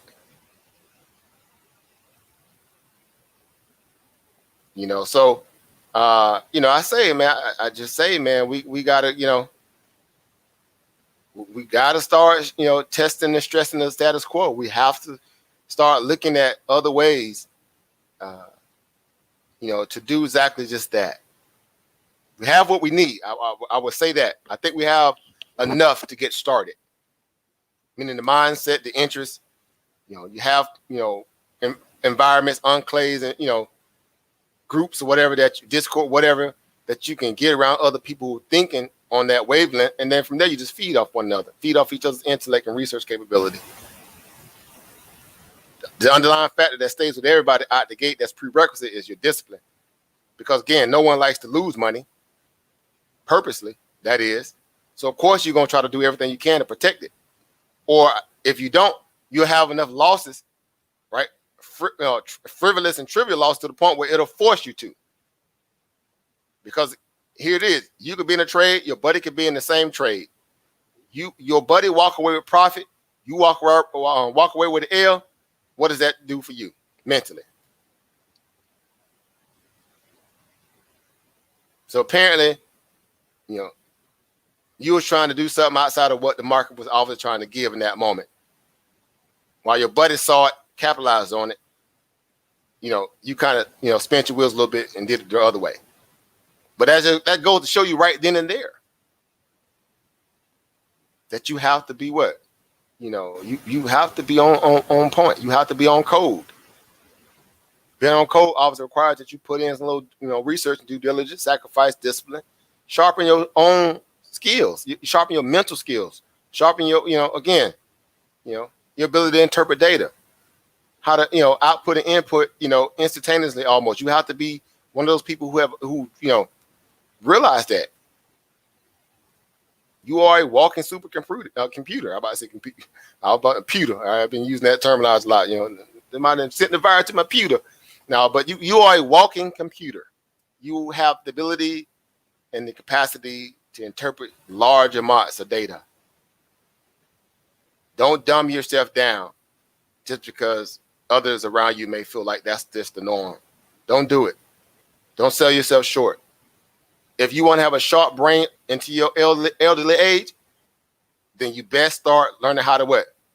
Beef it up right now while you're still young. Learn what you can. Learn as much as you can. Learn to earn. As I'm always saying, learn to earn.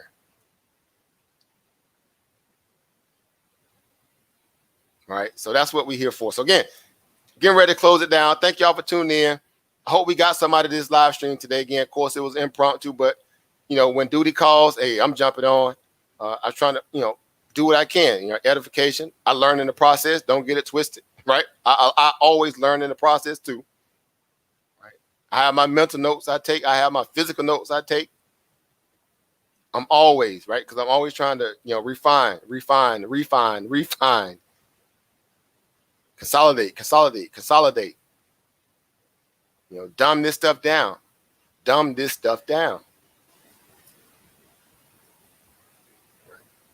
Market will provide if you follow its, rules, its progression, its values.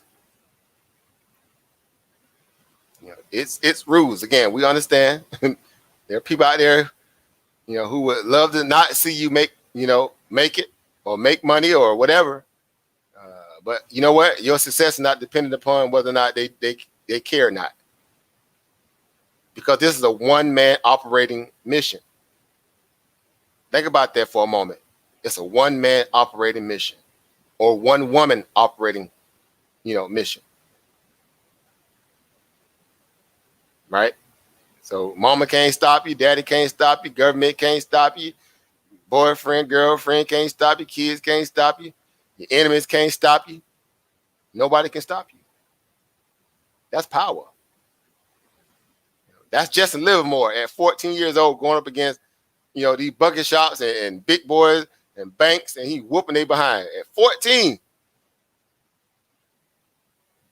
He was LeBron James. He was LeBron James of finance back then. Let that marinate for a moment. He was Michael Jordan and LeBron James all in one. Kobe all in one. AIP Kobe. He was all that wrapped up in one.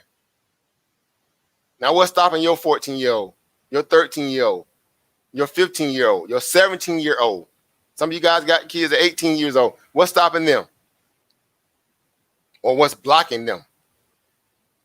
Apparently, we might need to kind of rethink about what we put our kids in front of, or let them be, exposed to, as if we don't have no say in the matter. Last time I checked, we were the parents. Same way when we were kids, our parents were the parents. And back then, they didn't take it, right? You couldn't come around your parent with that crazy, right? It knocked your block out, right? Not saying you have to do that. Today, I'm just saying put them in a position to win.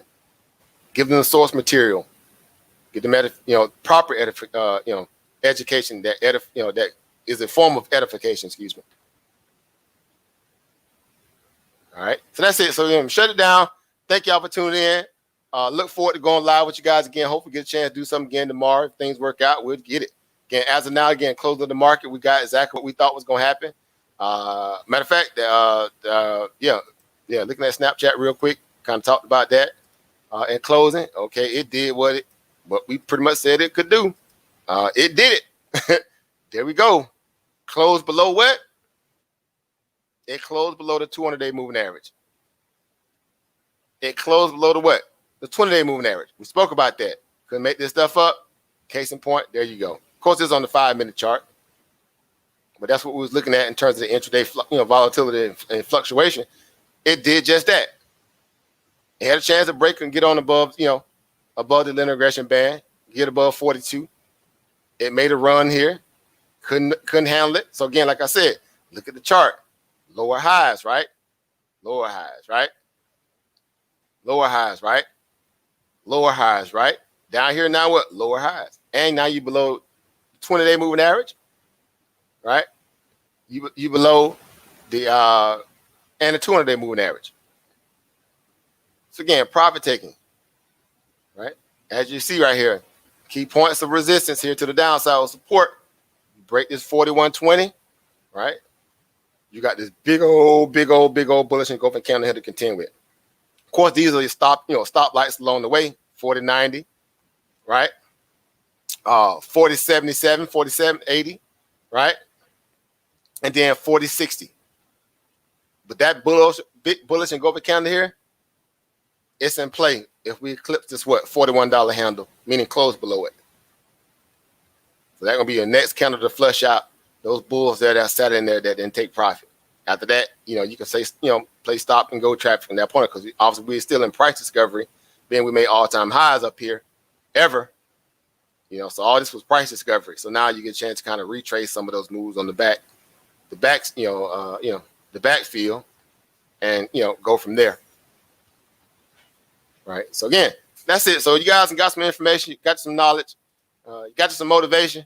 Right. All right. Let's look forward to what the next day may hold. Again, y'all know earnings is popping tonight. The biggest earnings play, or the one that was worth watching, I should say, again, was Twilio. Some of you guys may be familiar with Twilio, but it was the one that everybody was watching tonight. Again, I'm pretty sure, as far as Wall Street concerned, seems like they jumped up. And then they sat down. As you can see here, it spiked up. Initially got up to like 314. After first, initially dropping out the gate, went to 287. Right. From there, reversed and shot back up all the way to 314 and pulled back. And now it's pulling back here, kind of slowing down and consolidating and pulling back now.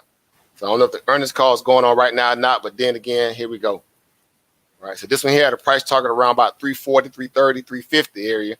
So right now, it definitely ain't living up to that. Definitely not living up to that. I think a lot of this is sentiment, the fact that what we had in the market today that was very revealing how the market pulled back today. Again, the SPY just got beat up today, got pummeled, Mike Tyson style. So many people might like, you know what, it might be time to take profit. Even if we beat, it might be time to take profit. Because I don't know what's going to happen next week after the election. So even with good numbers, some of these companies are going to probably walk into that same mentality and energy with Apple, Facebook, Google, you know, and all those type when they go live and drop their numbers. So be very wary of that. Be cautious. The markets are now kind of what? You know, fighting on their heels. Been a minute since it felt this way. Don't mean it came reverse, but nonetheless, we're trying to establish what? Who has the psychological edge here? Who, you know, who's in control of this tug of war? All right. So that's it. So I'm going to close out. Thank y'all for tuning in. Peace, power, and profit. Look forward to our next, you know, hangout endeavor, right? Our market, you know, market hangout, we want to call it that. Right. Thank y'all for coming through, showing love. Thank you, Eva Christie, for that as well. Again, can't say that enough. Thank you. Again, I know, you know, it's a lot, you know, when I say, you know, when I'm, you know, very grateful and humble, you know, when anybody, you know, comes through and show love at any level, period. I'm always going to, you know, make sure I acknowledge that. So, you know, we working. That's all I'm going to say. On this channel, we working. All right, guys. So peace, power, profit. See you guys on the next one. Don't forget to like, share, and subscribe. If you're new, subscribe. If you like the video, go ahead and like it. You know, rarely say it, but I'll say it. Right? You know, tune in, basically, because it's good information. Share it with your children, too, because everything we do over here is very PG rated in terms of conversation. So I do make it pliable and applicable to even where you can share it with your children. Right? You know, your young, especially your young kids. Right? So that's what it's all about. Each one teach one. Let's build up these, you know, build up these young folks so they got something to fight with. All right, guys. See you guys on the next one. Peace, power, profit, everybody. Peace.